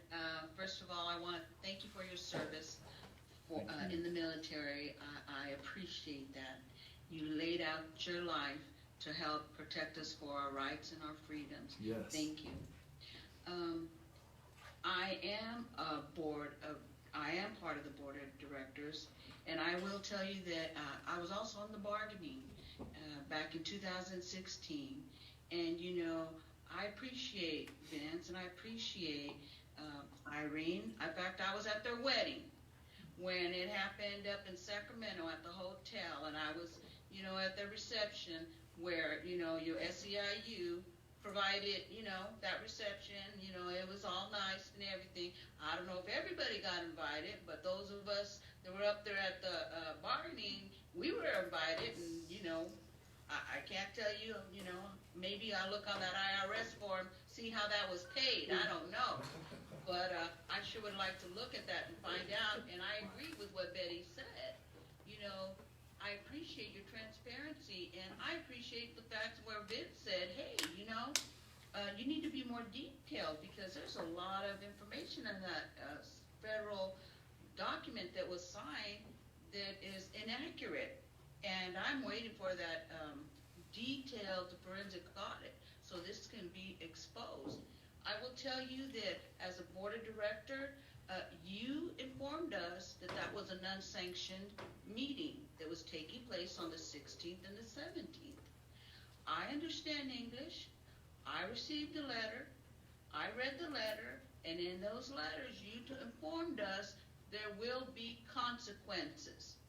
Okay, I understood that. Now, I made a choice not to go to that meeting. And you know what? Had I gone to the meeting, I would have had to accept whatever consequences came my way. And that being said, you know, all my fellow colleagues on the board of directors, when the last VPs that were in office got sanctioned and were unable for 3 years, Richard, Kevin, manager, Tony Owens, and Annika Walls, they weren't allowed to run. Tony wasn't allowed to run the bargaining. And you know what? Annika wasn't able to do her job. And Kevin, manager, wasn't able to, you know, they prepared the finances. He was just the mouthpiece that presented it at the board of directors. He didn't have anything to do with putting that together. They were for 3 years not allowed to work in their capacity as VPs. I'm just asking, where were all these board members? I love Vince's passion. Where was he? I was expecting him to be holding Bill Hall and those guys holding an emergency board meeting. They should have called that emergency, because that was a disgrace. But nobody worried about that. And so, you know, things happen. We make our choices. You know, I teach my kids. You pick a choice, you have consequences. So I'm not sure what, I am really not sure. I'm a little confused on why we are talking about consequences when we as adults made our own choices. And you know, as you shared, thank you for sharing, I didn't know that you had met and spoke with Irene Green for hours prior. You know, I think Vince forgot that part. You know, I gotta give him credit. You know, I forget things too all the time. But you know what? It's important, like Vince said, the details. I appreciate the details that you share with us, because all we hear is certain untruths that go on, whether it's Facebook. I've heard untruths go on Annika's meeting, just bull-faced lies. And people who are listening, they start believing, oh, really? That's what happened? No. That's not what happened. That was a lie. And I will tell you that the person who called in to say, talk about this unsanctioned board meeting, I never received a link. I never received information. So Wait, hold on 1 second. Wait a minute. Go ahead. Wait a minute. You're telling me that this out of order, unsanctioned meeting that I did not call for, you didn't know, you never received a link for that? No. And it's not only me, others didn't receive the link either. So are you saying Go ahead. that some people received the link for the meeting, other people did not receive the link, but you did receive my letter stating to not go to the meeting?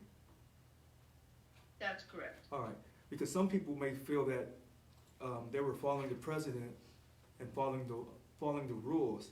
So if they didn't go to the meeting, and the people who think that they went to the meeting held a real meeting, then people were denied their right to vote. And in this country, we don't deny people their right to vote. So I don't, you know, that raises a critical question. Well, and it was unsanctioned anyway, so you know, it's a moot point. That's right. You know, so my thing is, again, when the previous administration was in, I will just tell you, you talked about the stipends. I was there, and you know, I believe Vince was too. You know, we were all part of that. And when they voted their stipend in, we were in the midst of negotiation. This board of directors had asked and pleaded with Yvonne, Tamika, Teresa Taylor, please, can you at least, you're going to vote that in for yourselves, could you at least hold off until after we finish the bargaining negotiations? They said no. Okay, let's start. I'm sorry. Did you say DOC? She was the VP at the time. Did you say a Teresa Taylor?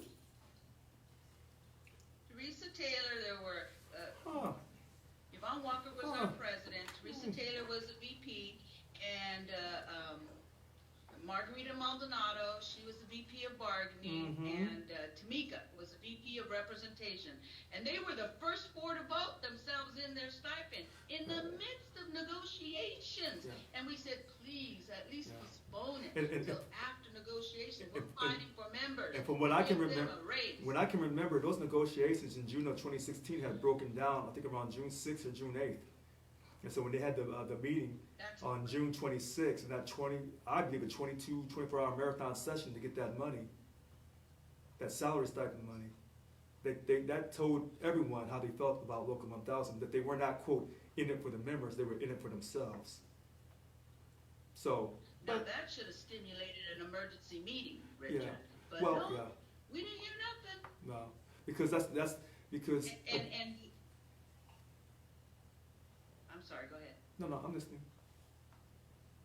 Yeah, because you. And the other thing that I wanted to speak, go ahead. The other thing I wanted to speak to was the fact that someone had called in earlier about the bullying and adding that.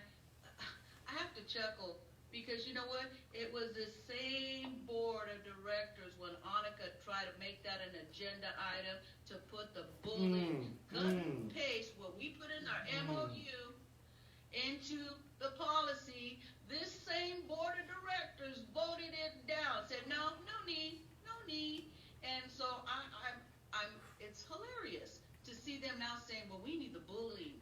Well, you need to talk to these board of directors that voted that down and said, no, we don't need it. Now we need it. So the same people who are accusing me of bullying and intimidating are the same people, or some, I don't want to say the same, but some, listen to my key word, some of the same people who voted against having this bullying thing years ago on the board.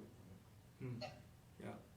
That's correct, in Okay. our policies. And so, anyway, Okay. I appreciate everything you're doing. I just want to let you know that my members, the voice I'm hearing is consistent, that they don't feel that their voice is being heard, Right. that board of directors are not representing their voice. And you know what? We need to give it back. You brought up on your PowerPoint our mission statement. We are member driven, and so why, we have been chipping away at the members' voice. It's high time we give that voice back to the members along with the vote. Thank you so much for all you do. Well, thank you very much for the phone call. DLC President 772, Mary Dela Cruz. All right, so we're going to go to Frank, Wanda, Angela, and then we're going to go to Angela. We're going to try to finish out these calls because I know it's getting late. I know people are getting tired. So go ahead, Frank. Good evening, Frank. Hey, Richard, can you hear me? Loud and clear. How are you? I'm sure, certainly phenomenal that you can hear me loud and clear. I Yes. want you to hear this loud and clear, too. Okay. You disrespected DLC 787 on Monday by locking Irene Green out. She called me at 1 minute to 10 o'clock. We had a meet and greet scheduled at my work site. And she called me personally and told me that she couldn't make it because she's being reprimanded by Richard Lewis Brown. Now, what is up with that? I've got members upset that were ready to meet her for a meet and greet at my organization, CYAB, and she was unable to attend. I got members upset. You owe us an apology.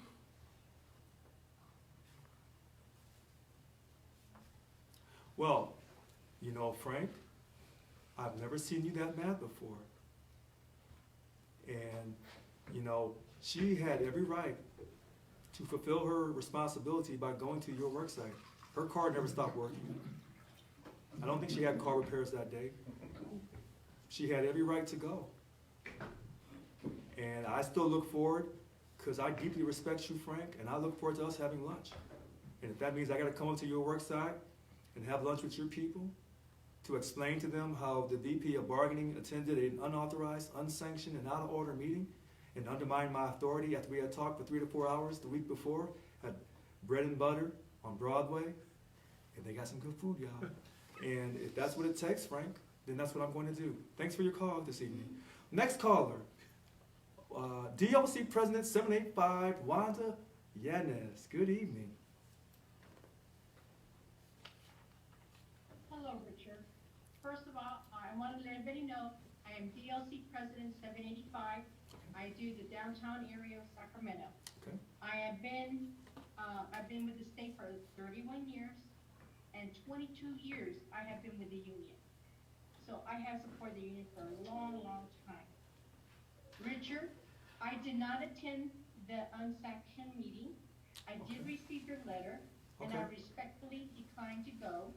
I was going to go to vote no if they had a quorum. Okay. But then I went and assessed all my stewards. We're a total of about nine, and plus my activists. So we're about total of 12. And I asked them, what do you guys feel?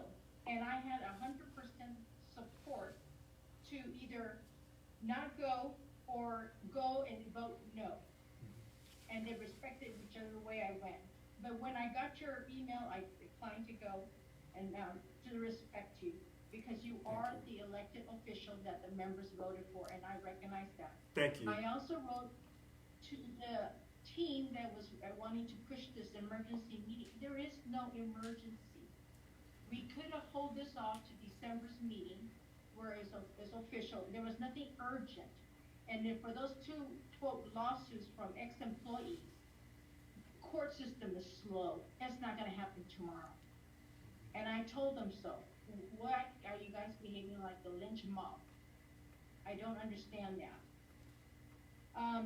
I want to say that you are showing anger in this meeting a couple of times, and you're very repetitive. But I understand the attack you're under. Lassen, when you said I want to help Lassen with the people being laid off, I voted to support that. The vote was against, against that. Nobody wanted to have an emergency meeting. We didn't have that quorum, right? The other thing I wanted, I was the one that voted no to all these things that I voted yes for the 3 vice presidents to get their job back. I voted for the dignity class, but I was a minority voter in the what I used to call the purple Kool-Aid team. If Yvonne said no, everybody voted no. And the thing is, even there were some really good initiatives in the board of directors presented, and they still voted no because Yvonne was against it. I wanted to vote for my people. What's best, like you said, what's best for our membership. And I followed that same direction, the same thought of mine. I don't like it's wearing me down personally and wearing my executive board with all this bickering back and forth thing. It's not good for our union. I think we need to respect the differences of each other. I mean, if I went to the meeting, you said there's going to be sanctions. I expect, like, I love that lady. Who was it, Betty? Who spoke? And Mary that spoke. Right. They're so eloquent. I'm not. I get tense and stuttery here. Okay. But I see your sincerity. Right. I see your passion. I see that you really care and you want to help this union I mean, we have 18 years, clean up kind of thing. That's the way I feel. Right. And it needs to be, like you said, open to our membership. And I appreciate you're going under a hard attack here by in-house attack. And I'm not on that team. I don't like that. I think we should talk it openly like you're doing now. And I think we should, as all members should be there present, and we can address that maybe in our at our board of directors meeting in December, But I thank you for what you're doing, and I appreciate you. I have my Veronica Guzman. I recruited her. Okay. We're a unit that was in stewardship and receivership, and then I had a previous president, Cindy Powers, who did an excellent job of doing it, and then she ran for the executive level and she lost, and then I took over. And so we had originally like 2 or 3 people. Immediately I recruited a bunch of stewards, but we didn't have the classes. And labs is so important, so I thank Annika for working out so hard to do the speed dial and get us stewards in there, because I need stewards in EDD. I need stewards in the downtown area. It's hard to recruit when you don't have any bodies in there anymore. So we have to do everything. So maybe we can teach some classes on how to do Zoom meetings with people, because I do not get good results with communications going through personal emails. I only got 2 people attending. So that's some help that I would need as the president. How to do electronics and Zoom meeting and recruiting people to come. All right, I appreciate you. I don't want to take more time to serve the people on the list. Thank you. Well, thank you, DLC President 785, Wanda, Yanez. When I talk with passion, sometimes people misconstrue it for being angry. I'm not angry at all tonight. I knew they were coming for me tonight, and they should, because when you're trying to run somebody out of office, then you have all these different squares that you have to hit. You attack them on Facebook, you attack them on Zoom. Because I'm black, I'm a man, and I'm dark-skinned. If I show just any type of high-level energy or any type of energy, then you can spin it and say, oh, well, he's out of control. It's an emergency. We got to get him out of here. And so I see the game that's being run. And I actually respect the game. I really do. So when the haters come, they have to do their jobs. And let me say this for Local 1000 haters. They are skilled. They're relentless, and they're not going to stop. We have to respect them for that. And so what I'm looking for is people who are skilled and just as relentless and determined to fight the haters. And that's how we unify our union.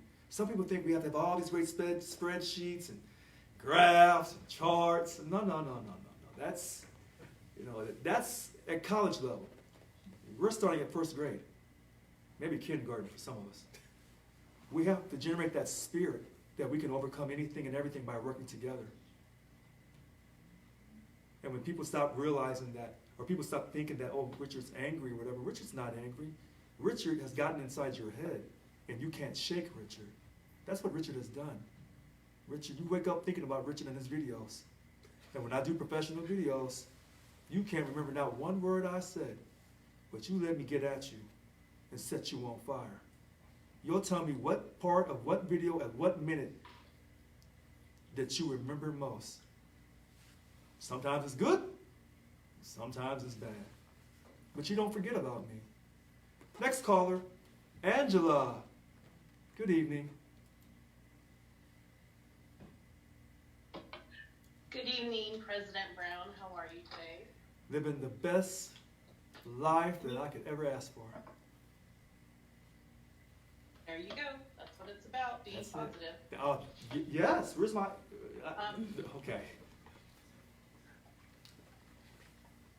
Okay. I have a sign. So. You know, just to let you know, I am going to be going through the job steward process. Yay. Again. Yeah. Shout out to Nancy Martinez. She's a new president for DLC 729. Love the girl. Very knowledgeable. She's getting her feet wet. I 100% support her. She's going to make mistakes, and I realize that, and I'm okay with that because it's a learning thing. We have to learn. Okay. We have to learn to make mistakes as well in order for us to move forward. So a couple of things, though, that I was looking at. A lot of people don't know, but I'm going to be attending law school in January. So, of course, the policy file is something that I look at because it is going to be my specialty, contracts. One of the things that I'm not sure of, though, and maybe you can help me, because I did write down some questions. So the first question that I want to ask you is, what actually constitutes an emergency meeting? Which I kind of saw in the policy file, but the former person, the DLC president that spoke before me, actually cleared that up. So I'm of the same mindset, and I'm not a DLC president, but I'm of the same mindset that what they proposed, and thank you for putting it on SEIU Local 1000, so I could look at the email. But the other thing is, which is more important to me, was more than anything because I'm about this. Did they use any deals, or did they use any funds from for this? Because I would be a little upset if they did. To buy lunch, whatever, I would still be upset about that because that's my money. They didn't have permission. I know my DLC president didn't go. But so if I can, just a few things. So in the policy file under meetings, it says the Local 1000 Board of Directors can call a special emergency meeting, and it should be called by a Local 1000 president as needed to meet operational needs, requirements. So it's actually you that is the person that's calling it. Not them, but you. And they cannot, well, I'm going to leave it there.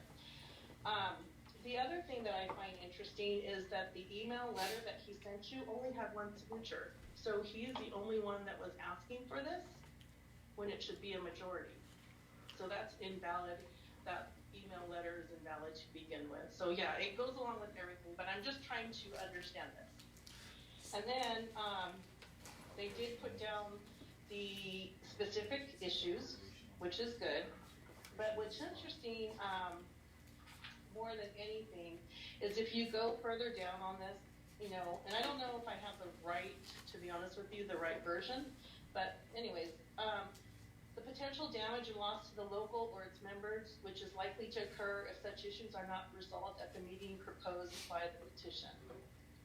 So what was the damage? What are the damages? Because I want to know that. What damages are they talking about? So if you just let me finish, I'm going to get through this really quick. So, you know, I'm trying to figure out, based on what they sent you, what damages, and I may not be privy to a lot of this information, which is okay, but, you know, common knowledge, I guess, if you want to, says what damages are we going to be incurring. except in urgent situations, notice shall be given to directors at least 30 days prior to the meeting. And some of these can be waived. Meetings shall be responsibility of local 1,000 president. Notice of the meeting shall be, and I stress this, the responsibility of the local 1,000 president. So if it didn't come from you, how can they send out something and then only send it to certain people? So they've done all of this stuff, but the one thing that's driving me home to everything. So if we look at the agenda, item B, items submitted for the agenda may be referred or deferred by the president. So you have the right to say, you know what, we can put this into a committee, which if you look further down, it does say that. Items referred or deferred by the president will become informational items on the agenda with a recommendation from a committee or in its original form unless the president referred or deferred the item for a specific time period. The board of directors may, by majority vote, place informational items on the action agenda. So here are the things that come to mind when I'm looking at all of this is how would they feel, and you know it's always putting the shoe on the other foot, if some of their members got together and said, I want to file HR 1 on you because, one, you're not acting in the capacity of a job steward. Two, you're bullying the president by saying, you know, we're going to go ahead and do this without your consent because the president overall has that consent. And then three, which is my final thing, is I don't understand how these presidents think that this is the union that we want when we voted to get you in there because we were tired of not being informed about everything. We were tired about the last administration not supporting its members. Angela, hold on one second. And I say that you... Hold on one second, Angela. When you were talking about that HR 1, run through your 3 points again for me really quickly. When you were talking about the HR. But one, yeah, if they were in the capacity of a job steward, or it's not even a job steward, but in the capacity as a member of an elected union, they were not acting in good conscience because they basically everything that I pointed out before was done incorrectly. Two, and this is like putting the other shoe on the foot, but the other, and I'm like forgetting because I'm so like, you know what, I'm very compassionate, and when I say things, I'll go back and listen to the recording because I will. But the second thing is that they went ahead and they had this meeting without your consent because in the policy file it states right there that the president will be the one calling the meeting, not the board of directors, the president. So from what I'm hearing, what went on this whole time, you never called the meeting. So there is some language in there says, under certain circumstances, then another person in your stead can do that. But one, I have to ask the question, were you incapacitated? Were you nearing death? Were you in a hospital? Were you not able to call this meeting? You know, but you still have the choice, and it states that in the policy file. You have the choice to defer this and to have a committee looking at it, especially if any of the policy is being changed. So when I look at all of this, 3.206B, that's exactly where it says that. And I try to find that. Yeah, and it's on page 7 on Division 3, and it says items submitted for the agenda may be referred or deferred by the president. So you have the right to say, you know what, I'm going to defer these things to a committee and we can look at it that way. Them voting on it did not make it valid because one, you didn't call the meeting. But the other thing is a recommendation from a committee or in its original form unless the president referred or deferred the item for a specific time period. So, and it does say this, that in an emergency, meeting, that they don't need to actually, comply with the policy. But in the very beginning, it states what constitutes an emergency. I mean, we're we're, that's the big question. And based on this email that you put up, none of those things to me constitute an emergency. That couldn't have waited till, like the previous DLC president had said, could have waited until December. But because, and like they were saying, someone had stated, they have to go back to work. And guess what? I bet you they burnt their bridges at work, and that's why they were protected by Yvonne. And you're not doing that. You're sending them back to do their job. And I think that's what's scaring them. Honestly, that's what I think. I'm glad that I was able to look at this and the policy file before I came on here, because I'm still learning. I may be very far-fetched in what I'm saying, but it's pretty much black and white in here, and unless somebody is a subject matter expert on this policy file, I guarantee you, if your attorneys looked at it, they would probably agree somewhat with me. Not maybe 100%, but somewhat with me. So that's all. I'm sorry, I didn't mean to take that. I'm just kind of like, I want to know, this is the policy file. So that's kind of where I'm trying to figure that out. So sorry about that, got a call. Anyway, that's all I have for you, sir. That's it.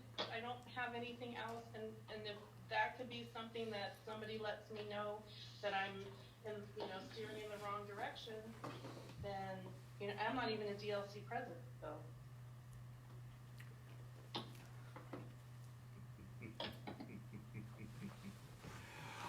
Well, well, well.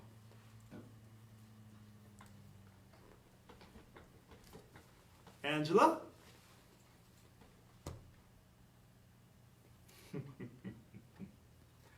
I have no comment.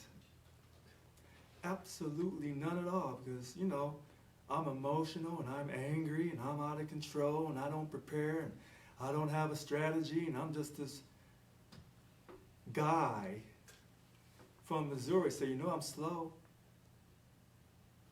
St. Louis slow. So I don't know. I've never read the policy file before, Angela. I don't know what the words mean. People have to tell me every day what the words mean. I don't know. I just got lucky because people split their vote, and I just got lucky and got here. I don't know how I got here. Next caller, Angela Pruitt. Good evening, Angela. Let's get it. Let's get it. Come on, Angela. Oh. Good evening, Richard. Yeah, you gotta follow behind Betty now. Come on. That was a long wait.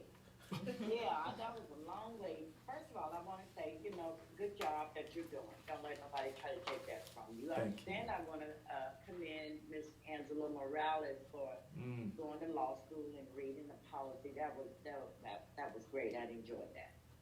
But let's talk about the real thing here. First of all, I'm not you, so I'm not going to come on here talking about I'm saying this out of love and respect, because these people that did what they did over the weekend don't deserve any kind of respect.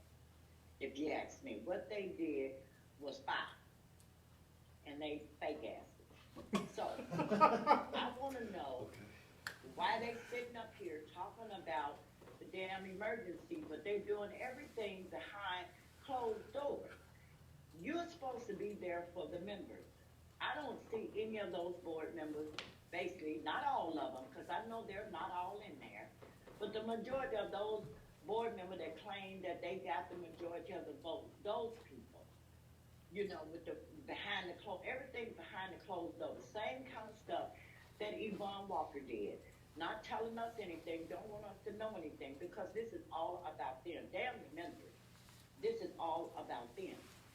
I want to go back to what Vince came on here and said. I'm so sick of this. Richard, you need to be trying to build the bridges.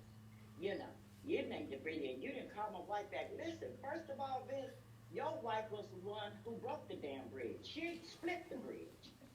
How you gonna build bridges? That means if he the president and he got VPs, his VPs are supposed to be right there in line with him. Then Frank get on here acting all crazy, screaming and hollering. I bet you he didn't do that when Yvonne passed, because she wouldn't have allowed it. So, Then we're gonna come down to this talking about, Richard, you should be calling people liars because you're attacking their character. Well, what the hell have they been doing to you since you got in here? Attacking your character every which way they could. How come it's okay for these people to come on this call you out, and just blatantly disrespect you at times? Because if it hadn't been me, I'd have been trying to find somebody's ass. That's all it is to it. Come on here, disrespect you, and then tell you not to call people liars. Hey, if they lie, they lie. Let's just call it what it is. People don't like the fact that you come on here and express yourself and saying you're angry. Well, I'm black too. Maybe we all sound angry. Ask me if I care. I don't care. I don't care what y'all think about me. Y'all gonna always have your opinions of us anyway. So we won't even go there. But I'll ask the board members, where the hell was y'all when Yvonne Walk was up in there bullying the hell out of y'all, and most of y'all didn't speak up, didn't say nothing. Y'all didn't even fight. Yeah, but y'all want to come on here now and tell Richard what he needs to do, what he should be doing, and what he didn't do. How come y'all always think that Richard owes y'all any damn thing? He doesn't owe you. He don't owe you nothing. He's trying to work for the members, which you board of director people are supposed to be doing. But no, y'all sneaking and hiding, plotting and carrying on how y'all gonna do this. Y'all gonna lose a lot of members if you try to do this thing. We voted, we picked who we wanted. Some people did, some people didn't vote for Richard. That's okay, but he still won. At the end of the day, y'all sitting up, I get so sick and tired of getting on here to think everybody thinks it's okay for them to come on here and talk to you all crazy, challenge you and all that stuff. If it was me, I would chop half their heads off and not have a damn thing to do with them. The bottom line of it is, you have members that have got your back. If they try to do this insurrection thing that they doing, I mean, it's almost like the 2020 election all over again. Are you people crazy? Half of y'all need to be on medication. Tell you that right now, y'all crazy as hell. Y'all are vicious. But we've been through this fight before. Don't think we're not going to come out on top again. So stop with this bullshit. I'm sick of it. Y'all all crazy as hell. Frank, Michael Gus, Vince with his proper talking ass. Come on here. Don't cut me off, Mr. President. Well, shut your ass up. We won't have to cut you off. That's all I'm saying. You people need to just sit back, shut up, and Richard should just can all y'all ass. That's it. Thank you. Good night.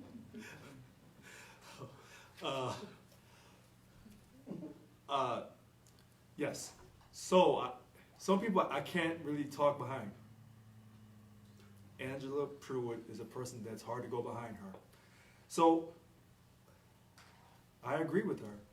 But listen, I want everybody to have the right to talk in this great country.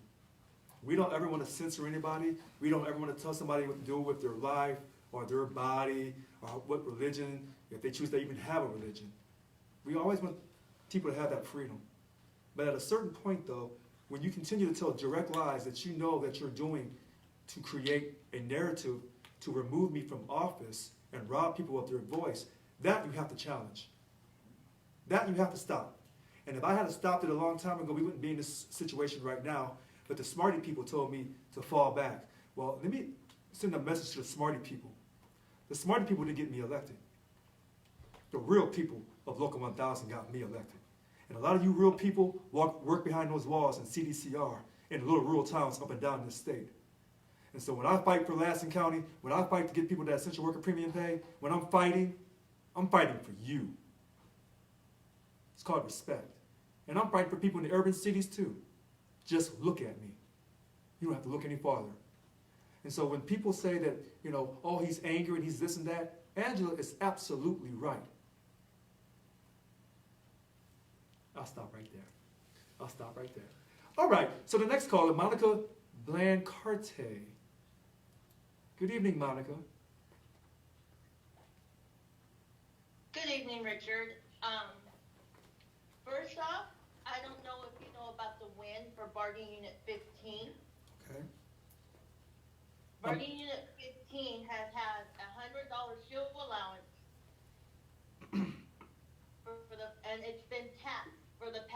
3 years. Eric Murray and I have gone to the table. Well, he's gone to the table, but I've gone, and CalHR is now going to reimburse that tax money that they removed for the past 3 years. That's a win for our members. Absolutely. And I did not know, because Garth is the current bunk chair for 15, and I can't remember off the top who the vice president is, but I'm glad that Eric Murray was able to do that. Absolutely. That's Alfredo. Okay, thank you. Alfredo. Oh, thank you. Now, Okay. I did call you today, and I did text you, and I left you a voicemail today. Yes, you did. Hold on. And I'm going Annika had told me several times to text me Mhm. in regards to this with you, Okay. about the situation that we have been talking about. Okay. Have you cleared that up, please? Hold on. I'm going to your text right now. So I'm not going to say the person's name. Right. Okay, hold on. Let me go to my voicemail. Wait a minute. I'm going fast. Give me 1 second.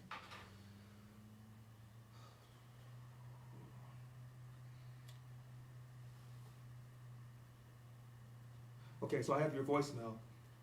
So I haven't been able to clear this up. You want, I can call you the first thing in the morning? Because I'm trying to read through your messages really quick, and I'm going through your text. So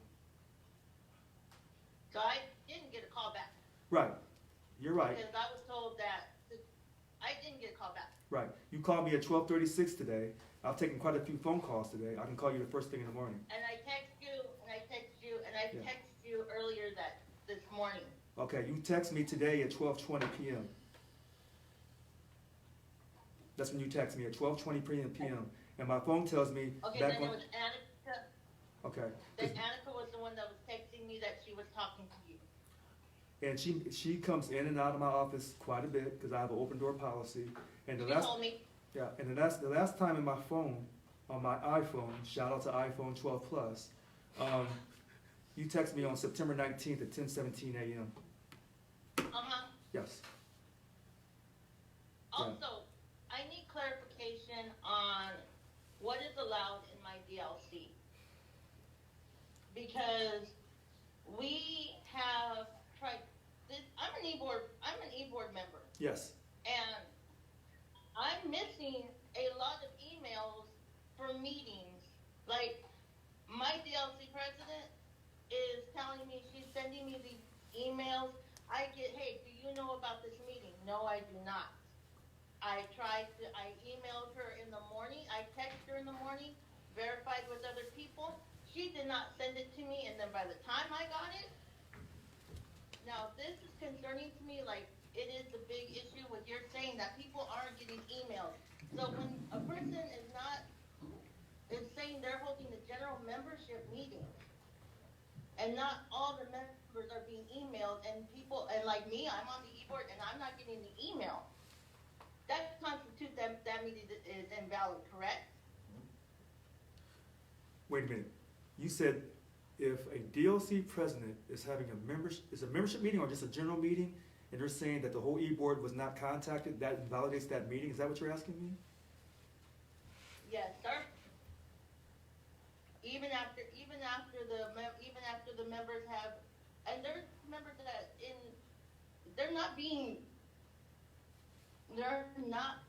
emailed for a general membership meeting and being told that they're blaming SEIU for not doing it. And it's like, okay, then if SEIU is the issue and they're not the ones sending out the proper email, then that means we can't conduct this meeting without the proper form. So here, let me say this to you. When people call and tell me about not being notified of emails, I don't want to say that it's right. I don't want to say that it's wrong, because I don't have all the information in front of me. So what I can simply do on this is give you a call in the morning, and whoever your DLC president is, and Well, not just that, Richard. Yes. You know, I do want you to call me, because there's a few things I need to clear up that my DLC president had said, well, I had a conversation with Richard and Annika this morning. Right. Okay, but I wasn't in the room. So And I don't have an email from Richard and Annika saying, hey, I'm allowing your e-board president to do this. So I would like to have that cleared up. So here's what I'll say to you, Monica, in front of everyone.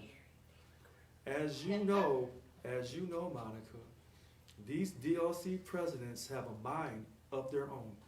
And so I am working with these DLC presidents to the best of my ability. And when they call and tell me this is what it is, I say, well, did you do what was right? Did you go by the policy file? Did you do this? Did you do that?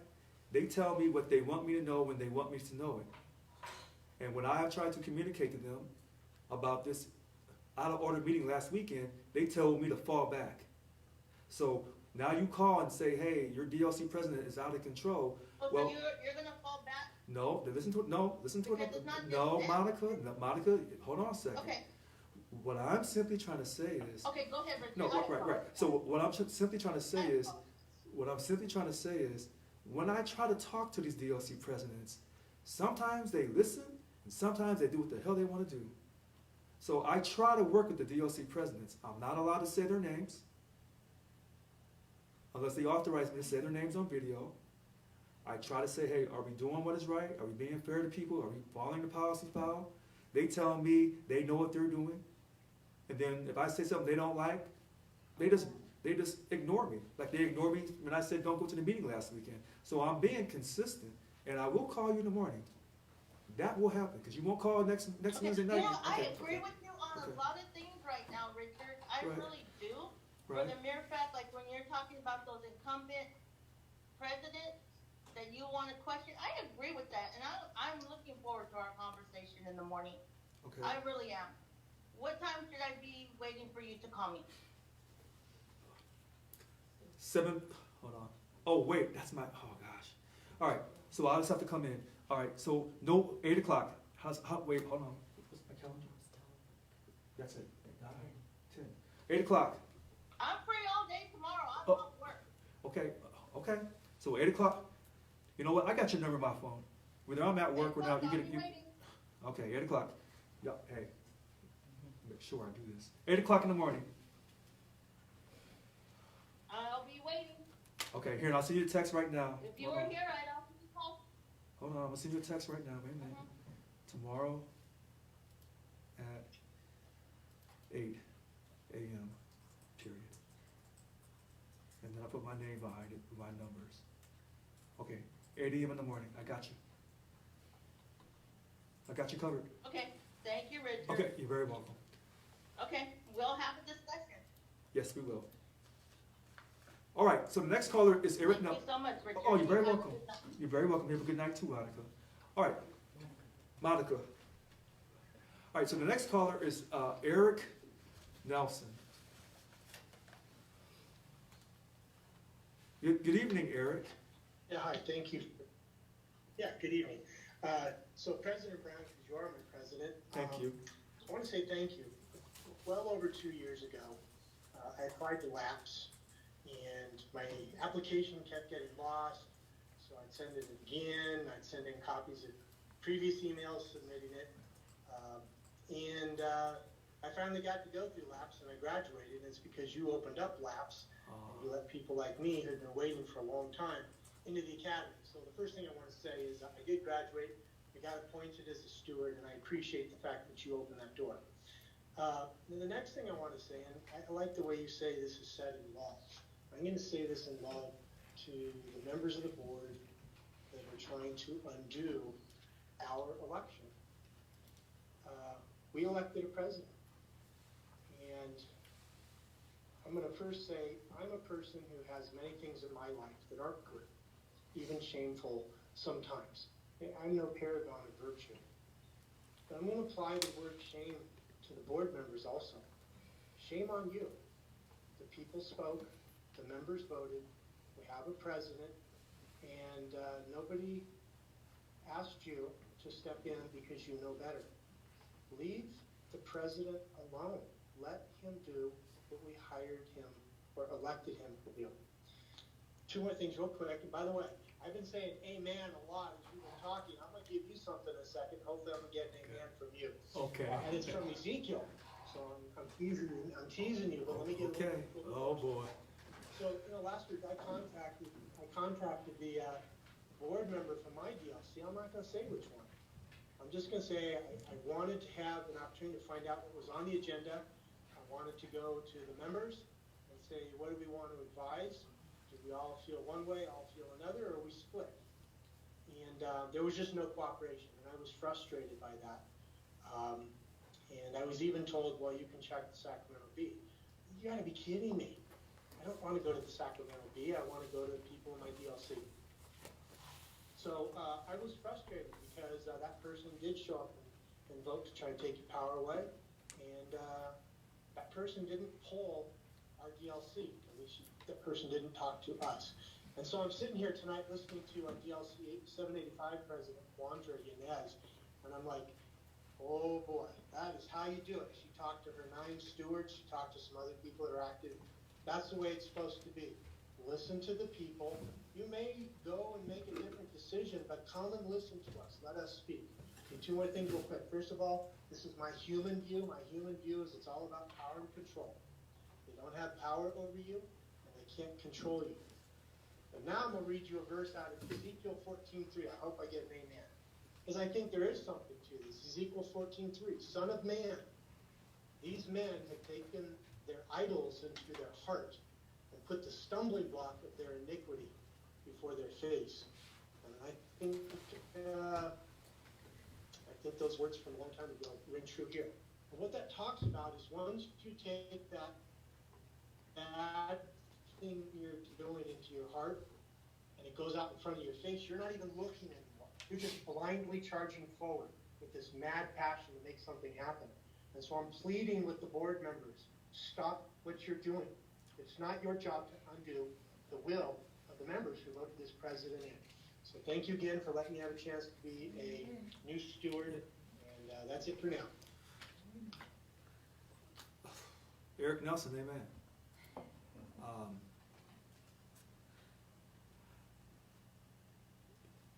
So, Annika Walls, VP Organizing Representation, she's doing it. To everyone who wanted to go through the LABS program years ago, who was put on hold, you should not have been put on hold. When somebody has the energy and the enthusiasm to volunteer, to do this hard work, don't put them on hold. The LABS program should have never been created. The old way of, on the weekend, you have 25, listen to this, 25 of your co-workers signed 25, 2 and 5 and 7. They signed it, you went away for a weekend, and you became a job steward, and you learned as you went. They created the LABS program so they could handpick who they would allow, listen to how I said this, who they would allow to become stewards, and that was wrong. And that's why we have to eliminate that LABS program. Now, I know Annika's on top of it, and she's revamped it. It's called the Fast Track. That's perfect. I think so far we've created or reinstated over 170 as of today. 170 job stewards, and I don't say that very often, but that's a huge number. They're stripping me of my powers. Yes, I'm talking as fast as I can. They are trying to strip me of all of my powers. What does that mean? I won't be able to do not one single thing. I'll never be able to do Zoom videos ever again. You'll miss my pretty face. I'll never be able to talk about Local 1000 ever again. There goes your 20% pay increase. There went the strike. They don't want me to, what else? No hiring and firing. Everything that I've done, all the people I've brought on, they're gone. They'll be eliminated. All the Human Rights Committee members that I've appointed, that's over. All the hearing officers, that's over. They'll reverse every single thing that I've done. I want you to hear this tonight. I'm woke up now. What they're trying to do is eliminate me altogether.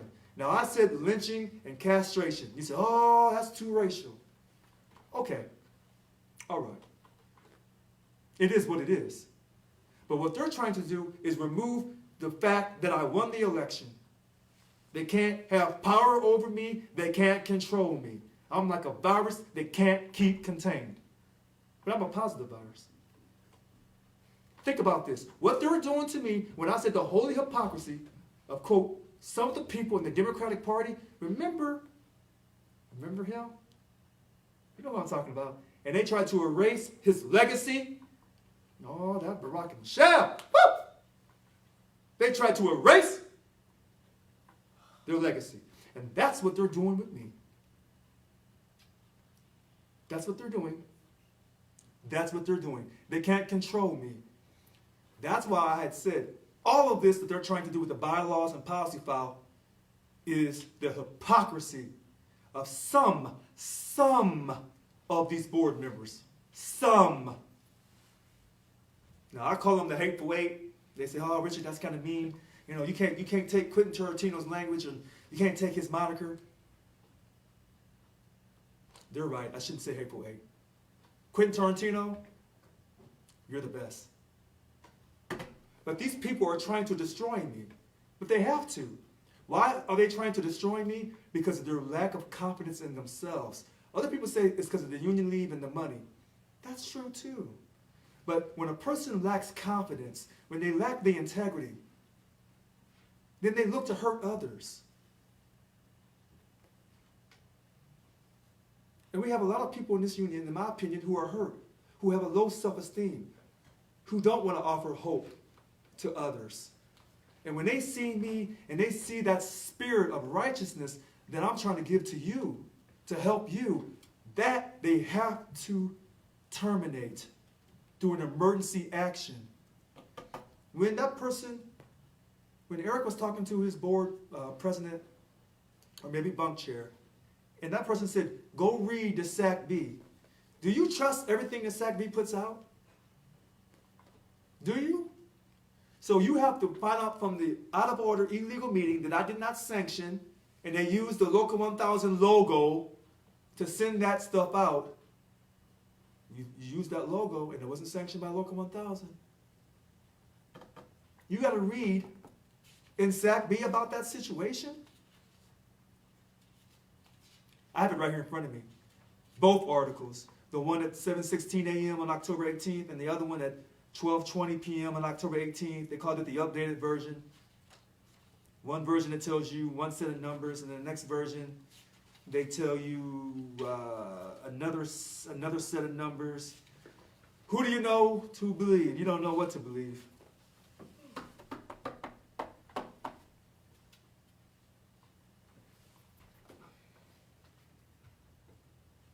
See, this is a reflection of our country. Do as I say, but not as I do. Remember we lost 2 days of pay for a whole fiscal year, but the state legislature, controlled by Democrats, did not give up their money? Do you remember that? Do they pre-fund their retiree health care? No, they don't. Next caller, Mario Chacon. All right, I want to get through the calls. Evening, Richard. Good evening. Just want to say that you're doing a good job, and so is Annika. Oh, very good, very good. Very eloquent today. I just got a phone call last week from my good friend Phil Maxwell. He was a union member. His 19-year-old daughter called me and said, my daddy has died. And I want to say something, Richard. Phil and I both supported you. We didn't like Yvonne Walker's style. We never did. Ever. She was secretive, doing things behind closed doors. She never had our support. I can tell you where I worked before, at the DMV, they let us down. I'm going to say, Richard, you're doing a good job. Keep up the good work. We have a saying in the Army, lead, follow, or get that blank out of the way.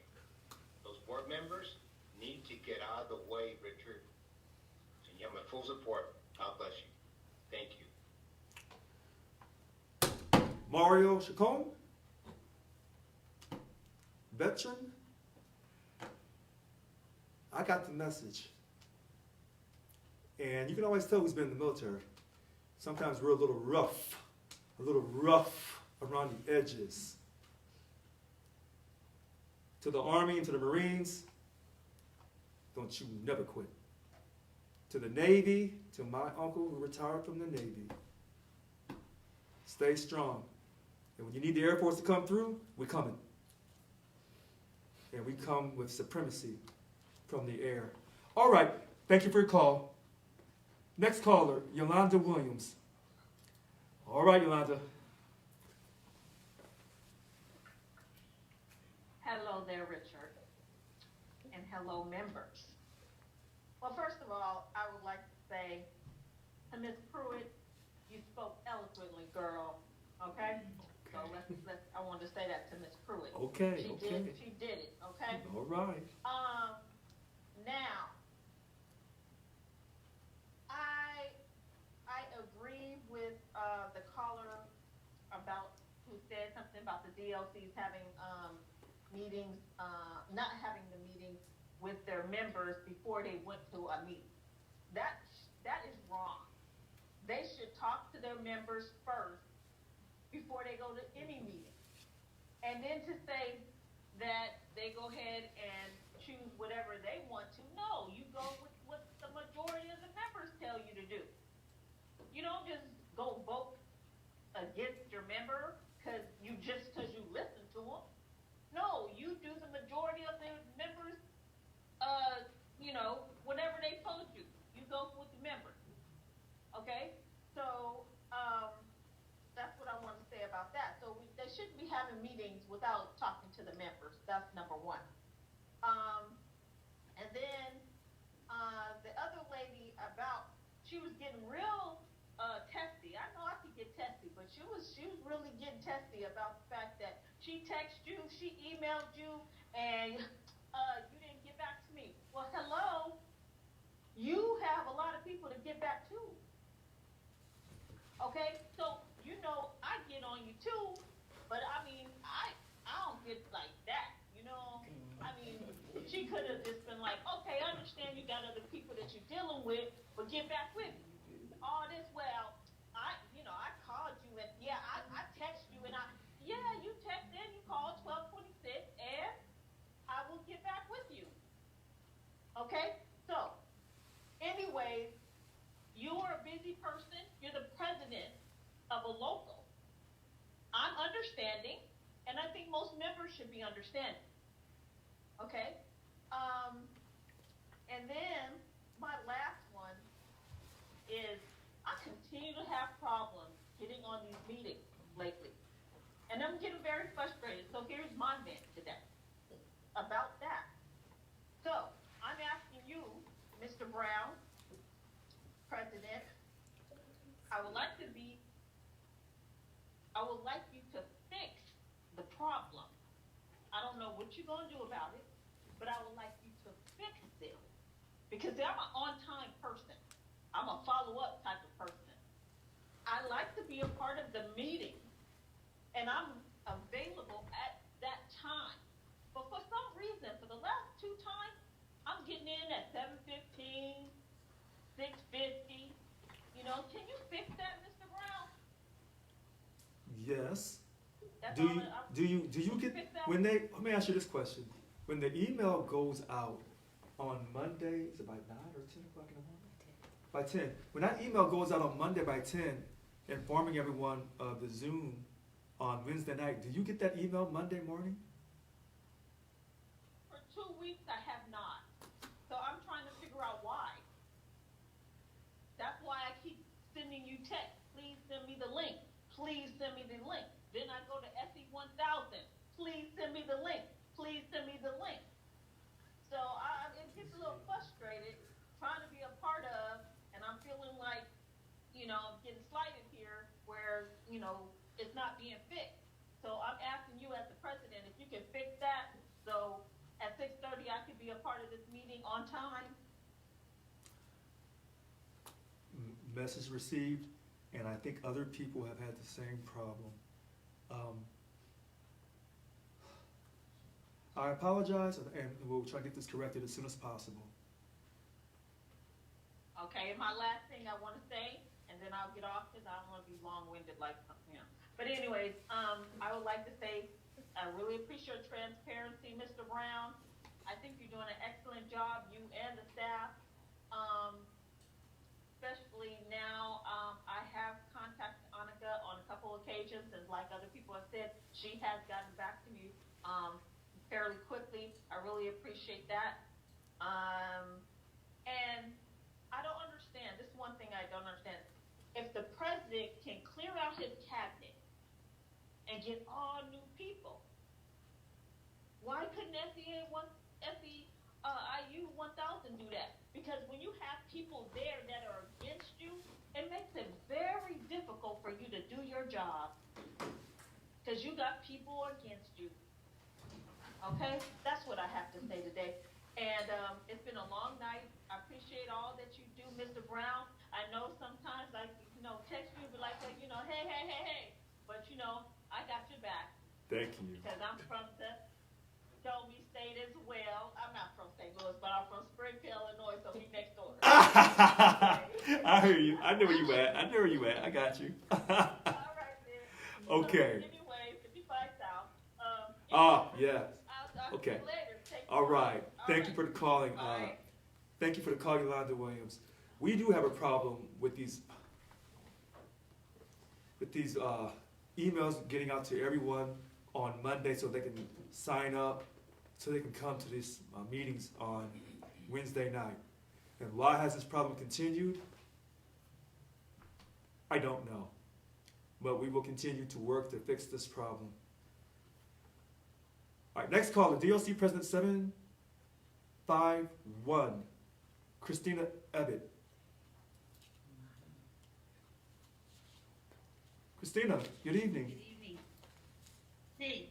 Yes. I have a question. At the beginning of this call, you said you had the list of members, DLCs with the most members. Who was the top three? That was. I was in the car driving and I missed that. Well, you said for members? You said the highest membership rate? It's you, Christina. 87.6. You beat out. Thank you. Okay. I thought you said it was DLC. Now here's my thing. I thought you said it was, but I wanted to make sure. Okay. Before. I've been a steward for 30 years. Yes. I've been a steward with this for 30 years. We've gone through all this conflict and I've been sitting here tonight and the members are going, if they get rid of you, they're quitting. If they don't get rid of you, they're quitting. When I talk to my membership, the only people you're hurting by quitting or threatening to quit being a member of SEIU is yourself. And that's what I tell my members. You hurt yourself if you quit being a member. You can quit being a steward. Mm-hmm. You can be fed up with all the garbage and stop being a steward. But if you drop in your membership, mm-hmm. you hurt yourself because the numbers go down and the state's paying attention.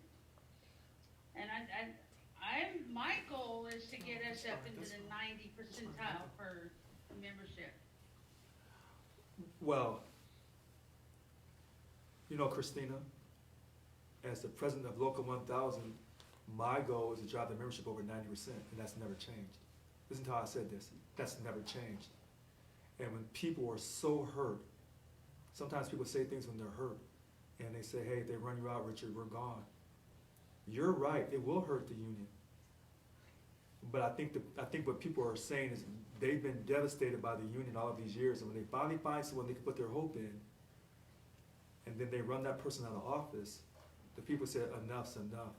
You don't value me or my vote, and for some people, more importantly, you don't value my money that I give you. So since you don't care, and you remove the person who won an election across all 51 DLCs, all job classifications, you removed his power. He ran on a platform based off the current policy file and bylaws.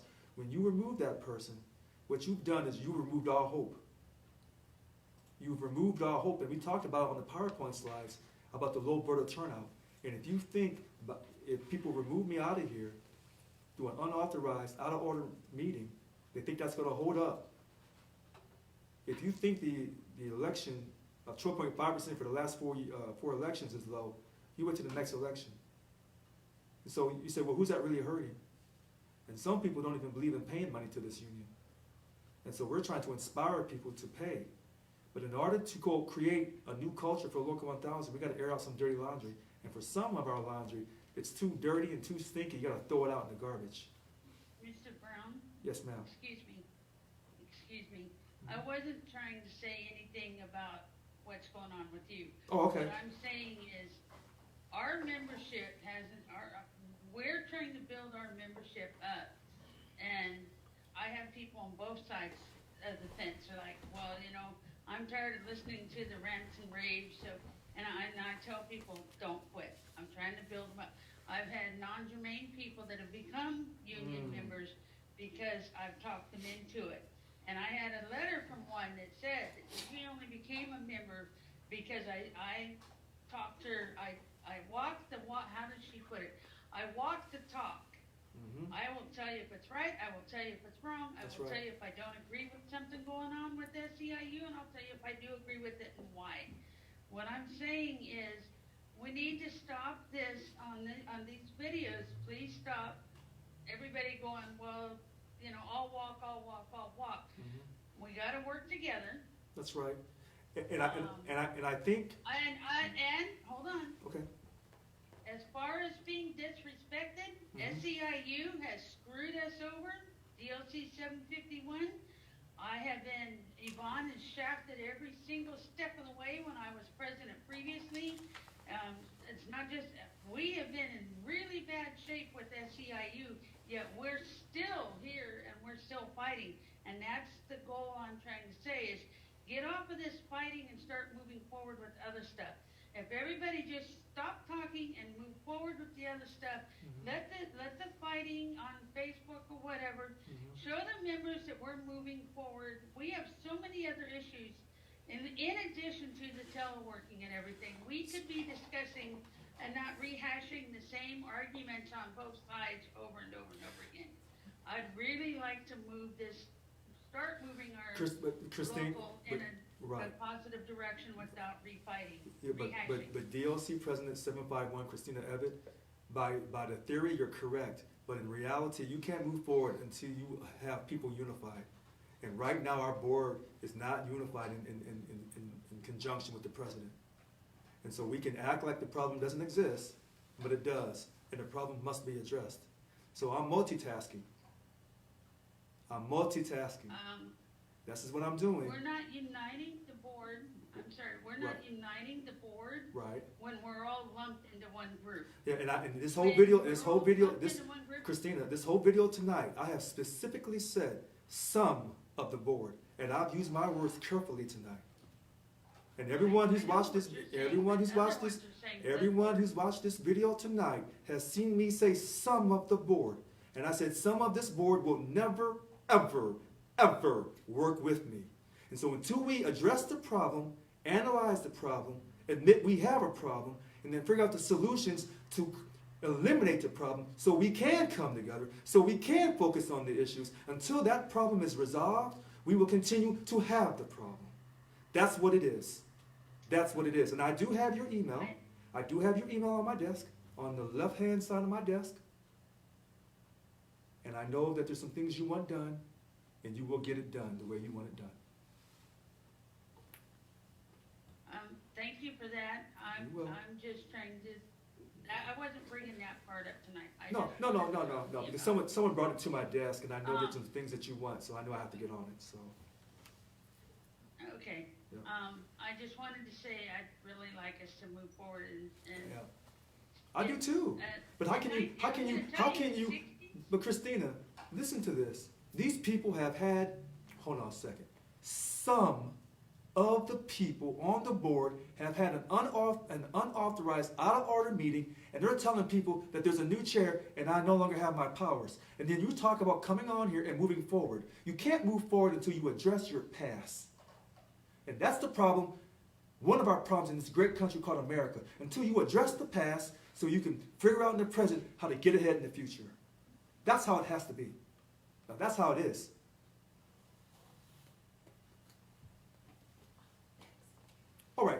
caller, Tyler Bowie, and then we're going to stop at Linda Martin, and then it's over for the night. Huh? Who? Oh, I missed it. I'm so sorry. Paola. Good evening. Yeah, good evening, Mr. Brown. How you doing? Oh, I'm doing okay. How are you? I'm doing well. So I actually am in very much in agreement with Christina Everett. Okay. Also, earlier, Wanda Yanez spoke about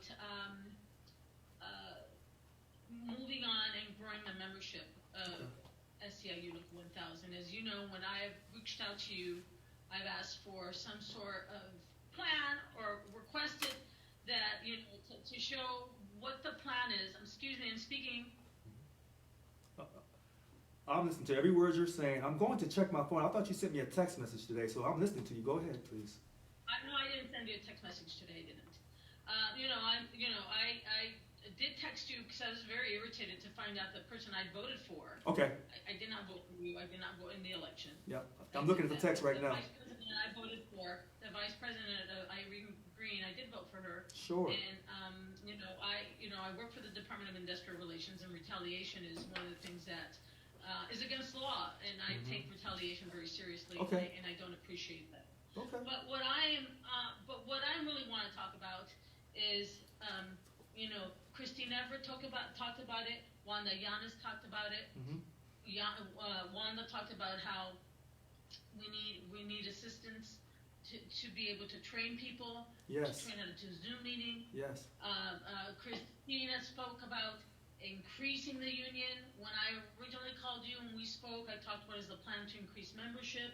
I'm very disappointed to find out that SEIU is going back to, only focusing with staff members on grievances.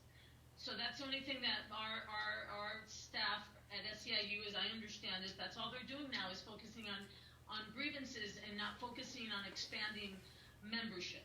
That's not that seems now not to be important for SEIU, and I really believe it's not important because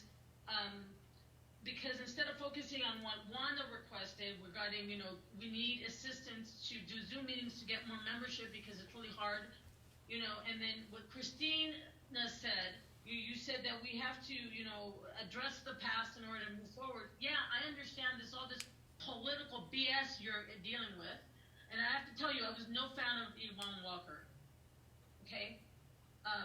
But, you're dealing with all this political stuff, but, taking care of the union seems to be not a priority, and I've been very upset with the fact that people have been brought onto this phone call that were being paid by the Koch brothers to destroy the union or giving airtime on my union time. And so I don't, you bring Koch people into the system, and that tells me that the goal is to destroy this union. When I hear people talk about how, I'm a dues-paying member. I'm a very proud dues-paying member, and I've been with the union now for 7 years, and I've been with the state now for 7 years, and the opportunity I got to join the union again, because I was in another union many years prior, I was very excited. But to think that the focus is on this political bullcrap that you have to deal with and not focusing on improving and expanding this union. I mean, you earlier today showed graphics about how we've had a drop in membership. Why aren't we focusing? And then I know you're going to say, hey, well, we've got to clean out a house before we could do that. We've got to be doing this right now to improve our membership. I am not a steward, but I'm an active union member. Okay, and I don't see the leadership, and I do see the leadership within my group in Oakland at the Oakland 1515 Clay Street. My hats off to Joel Chan. We really do have a strong group, but we heard Wanda. I mean, I'm the Department of Industrial Relations. Wanda's talking about EDD. I'm listening to you. Anyway, so that's what I'm calling about. Is that I want to hear strong commitment. Yvonne Walker didn't give it to us, and I don't feel like you're giving it to us. That leadership to expand and to improve our membership. I'm not hearing it. All I'm hearing is how they're crucifying me and they're doing that. Sure, you step into this political hot potato, you have to bear it. You have to have the thick skin to be able to do this job. I don't brought you to this position, but you're an elected official, and as an elected official, you have to represent everybody. And you're gonna deal with the political bullcrap. I'm an elected official in Berkeley. I see the politics. I know exactly what you're dealing with, but you have to have the thick skin to be able to step on both sides, and I'm not seeing it. And I'm very upset that I'm not seeing an effort to really get us motivated to join join the union. We have a losing membership, and what I feel is that the goal is to destroy it. So when you accept when people say I'm going to quit, I'm not going to pay my dues anymore, then it's hurting all of us. But it doesn't seem to really affect you or upset you when you hear that people want to quit paying the dues. Thank you for your time. You know what? This is why, I kind of laugh at people that call on this call. I laugh at them, and I don't laugh at them because I think I'm better than them. I laugh at them because of their arrogance. She said there's people on this call tonight who got paid by the Koch brothers. When she can produce those receipts, go to their tax returns to show that the Koch brothers paid them some money, it's a joke. And that caller is really a joke. She was talking the whole time, sounding like she was sincere, but she was nothing but a joke. And she has my number in her phone, and she texts me and harasses me. I said it. She's in Bill Hall's DLC, 744, if I'm correct, 1515 Clay Street. He's the same person that led this insurrection. But she wants you to believe that she knows what she's talking about. See, this is the kind of lies that I'm telling you about. They are telling you that I'm working with the Koch brothers, I'm working with the Freedom Foundation. They lie, they lie, they lie. And then they say, oh, well, you ran for office, accept what we give you. Let me tell you something. I don't have to accept nothing from you. Not a single thing. And I'm going to say what I have to say and mean what I have to say. You don't like it? There's another election. Go vote. When people say that they want to quit, and she says, I act like I don't care. No, I understand people's pain and their frustration. See, what she doesn't tell you is, when you go to my Facebook account, which one is it? Richard Terrell 7437 or R.L. Brown on Facebook. What she doesn't tell you, from 2018 and 2021, in all my elections, I was begging people to not quit. Begging them. But she doesn't tell you that because she doesn't care. But yet she comes in this spirit that she's talking with sincerity, but the truth is not in her. And I said it. And if you say I'm judging her, no. I'm looking at your actions and your words. That's what I'm looking at. You know what? You don't have to ever call me again. I mean that. Don't come talking that hot garbage with me. I'm not going for it this evening. And I'm not going for it with that particular person ever again. I mean that. All right, next caller, Tyler, and then we're going to end at Linda Martin, and that's it. We're done. Because we have to get out of here. And I know people are tired of me this evening. Go ahead, Tyler. Hello, Mr. Brown. Can you hear me? I sure can. Go ahead, Tyler. I just wanted to thank you. And your staff, for putting in overtime today. The comment about the previous person about not receiving the SEIU registration, maybe she or other members should look in their spam folder and see if SEIU was included in the spam or sent to the spam folder. That's why she's not receiving it, because I've been getting mine with no issues since you become our president. Secondly, for this unsanctioned meeting, can we do a public records request? You know what? That's a good question, Tyler. I don't think so, because they did it in secrecy. Even though they were telling people, well, they told some people about it, and other people they didn't tell, but they did it at the headquarters of the Democratic Party. Ask them. I'm sure they're leaders in our state. They'll be glad to tell you what happened. That's all. Right, I just wanted to throw salt on the wound. The last question is that lady earlier talking about the policy. I hope you dig a little bit deeper, because if what she's saying is correct, if I was in your position, I would kick the agenda item all the way down to the end of your term. You know what I'm saying? Tyler, there are ways on when you. Here's the thing: when people want to trick you, they call it the Robert Rules of Order, where the smart people try to get you in a room and they use the Robert Rules of Order, and then they try to manipulate you and they run it down your throat. That's why the Robert Rules of Order was created. And so, if you're not experienced in the Robert Rules of Order, they'll eat you alive. And that's what happened last week when some of the new presidents went. They got ate alive. They didn't know what they were doing. And I'm not telling you that I'm an expert in Robert Rules of Order, but I know a situation and how they set up the trap for you. So if you ever notice, with the person, that caller that gave all that expert advice on the policy file, now Tyler, you know me. You know where I work. You know you can't catch me. And usually because of the grace of God, God will send someone my way and say, hey, Richard, you missed this part. Oh, correct. So that caller, with her brilliant advice, I didn't say yes to what she said. I didn't say no. You don't know what I'm thinking. No one knows what I'm thinking, but you know my faith is in God through Jesus Christ. That you do know. Thanks for your call, Tyler. I'll talk to you soon. All right, last caller, Linda Martin. DLC President 727, Linda Martin, you come back for a second time, and then we're getting off the call. Hello, Richard. Hello. So I have been like on beginning out of these conversations, and I wish that some of the people that were there in the beginning are actually here now, but apparently they're not. So I because one of the things that came up was someone had said, I can't remember who it was, that it was an authorized meeting, that all the DLCs were invited, that all the DLCs got everything. Well, Craig Nelson. I was the first one in.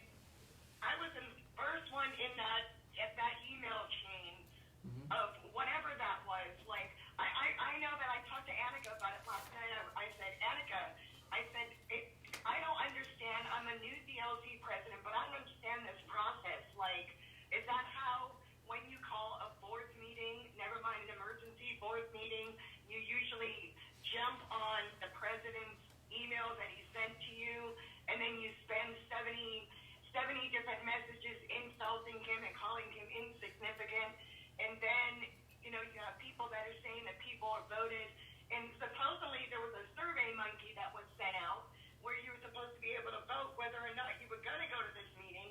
I never saw a survey monkey, and after that, apparently there was a Zoom link that went out so you could attend this meeting or not attend this meeting. I never got that either. So I don't know how, in this process, they're calling this democratic. And the one thing that I was listening to a lot of people talk about last night was to focus on membership. Well, if they saw the policy changes that these few board members wanted to make, then they probably don't even understand. If they get their way, you might not be able to vote anything as a member. So I don't think they really understand the dictatorship that was going on. You know what, Linda Martin? Oh, and I have one more thing to say before I forget. Okay. So about this so-called emergency meeting that needed to be called, I'm one of the board members that is in receipt of a letter that came from the UAW president. And it was pretty concerning because that UAW president indicated that he was approached by a board member. I'm not going to say who.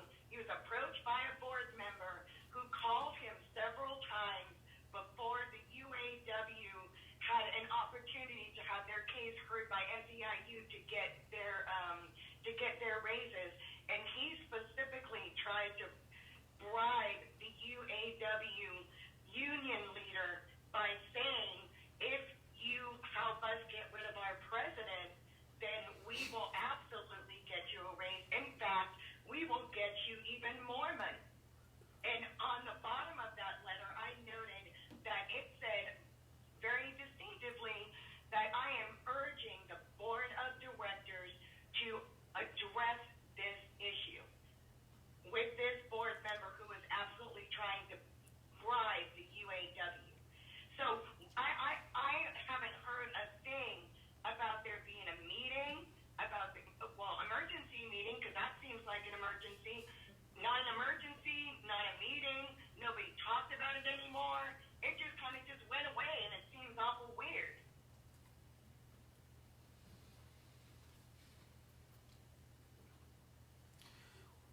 Well, DLC. So I pretty much don't have a voice. I pretty much don't have a voice left because, I've had these conversations for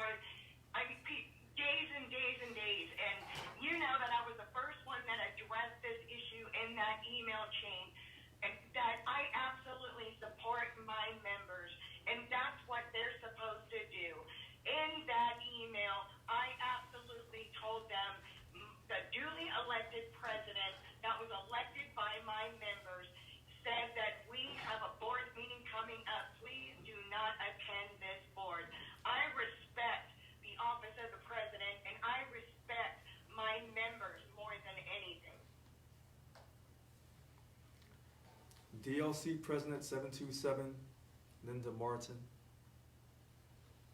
Thank you for what you've said. You've said a lot of powerful things. Tonight, it's been a long night. Everyone knew it was going to be a long night. I think I passed. I don't know. Okay, I guess I lost. So everyone's going to have their opinion if Richard got mad or Richard got crazy or Richard was professional and dignified tonight. I don't know what that means. I don't know what emergency means. But I do know the policy file. Well, maybe I do, maybe I don't. I told you earlier I didn't read it. I don't know what it means. You thought I forgot. Everyone defines emergency differently, okay? And the policy file is written very interestingly by people in the past, and it helped certain people and it hurt other people. What I'm simply going to tell you is this. That meeting last weekend, out of order. Was there a, quote, momentary lapse of reason last weekend? Were some of the board so comfortably numb that they felt they should go? Was this just another, I don't know, break in the wall? I don't know. I really don't know. You know, people tell me this world's just a masquerade and I should keep my head to the sky. I don't know. But I do know I'm not going to quit. I'm not going anywhere. I'm going to be here. I'm going to be here and I'm going to smile. Even when they're killing me and they're trying to destroy me, they will not destroy me because they will not destroy you. And with your encouragement, your support, Local 1000, we're not going anywhere. To those who want to quit, don't you quit this union. Don't you do it. So you have to watch this to the very end. Because they'll say, well, he never said about people quitting the union. He never said for them to not quit. Because they didn't watch the video to the very end. Because life, we started, but you got to fight to the very end. And that's how you win the game of life. To the very end. Until God says it's over. You keep fighting. I'm Richard Lewis Brown. I'm your Local 1000 president. And I have my full powers. And I'm going to be here for my full term with my full powers. And nobody's going to change that. No one's going to strip me of anything. And I'm going to continue to work with the board. We got some high quality board of director presidents and bunk chairs. Oh, yes, we do. Oh, yes, we do. And I'm going to build alliances. You watch me. And I'm going to go to these work sites. When you call Richard Lewis Brown, I'm going to come to your work site. And I'm going to show you that I'm sincere in my efforts to fight for you. And when they say I don't have a plan for organizing, listen to how I said that. I don't have a plan for organizing because they don't think that through representation we can still organize. Wrong answer.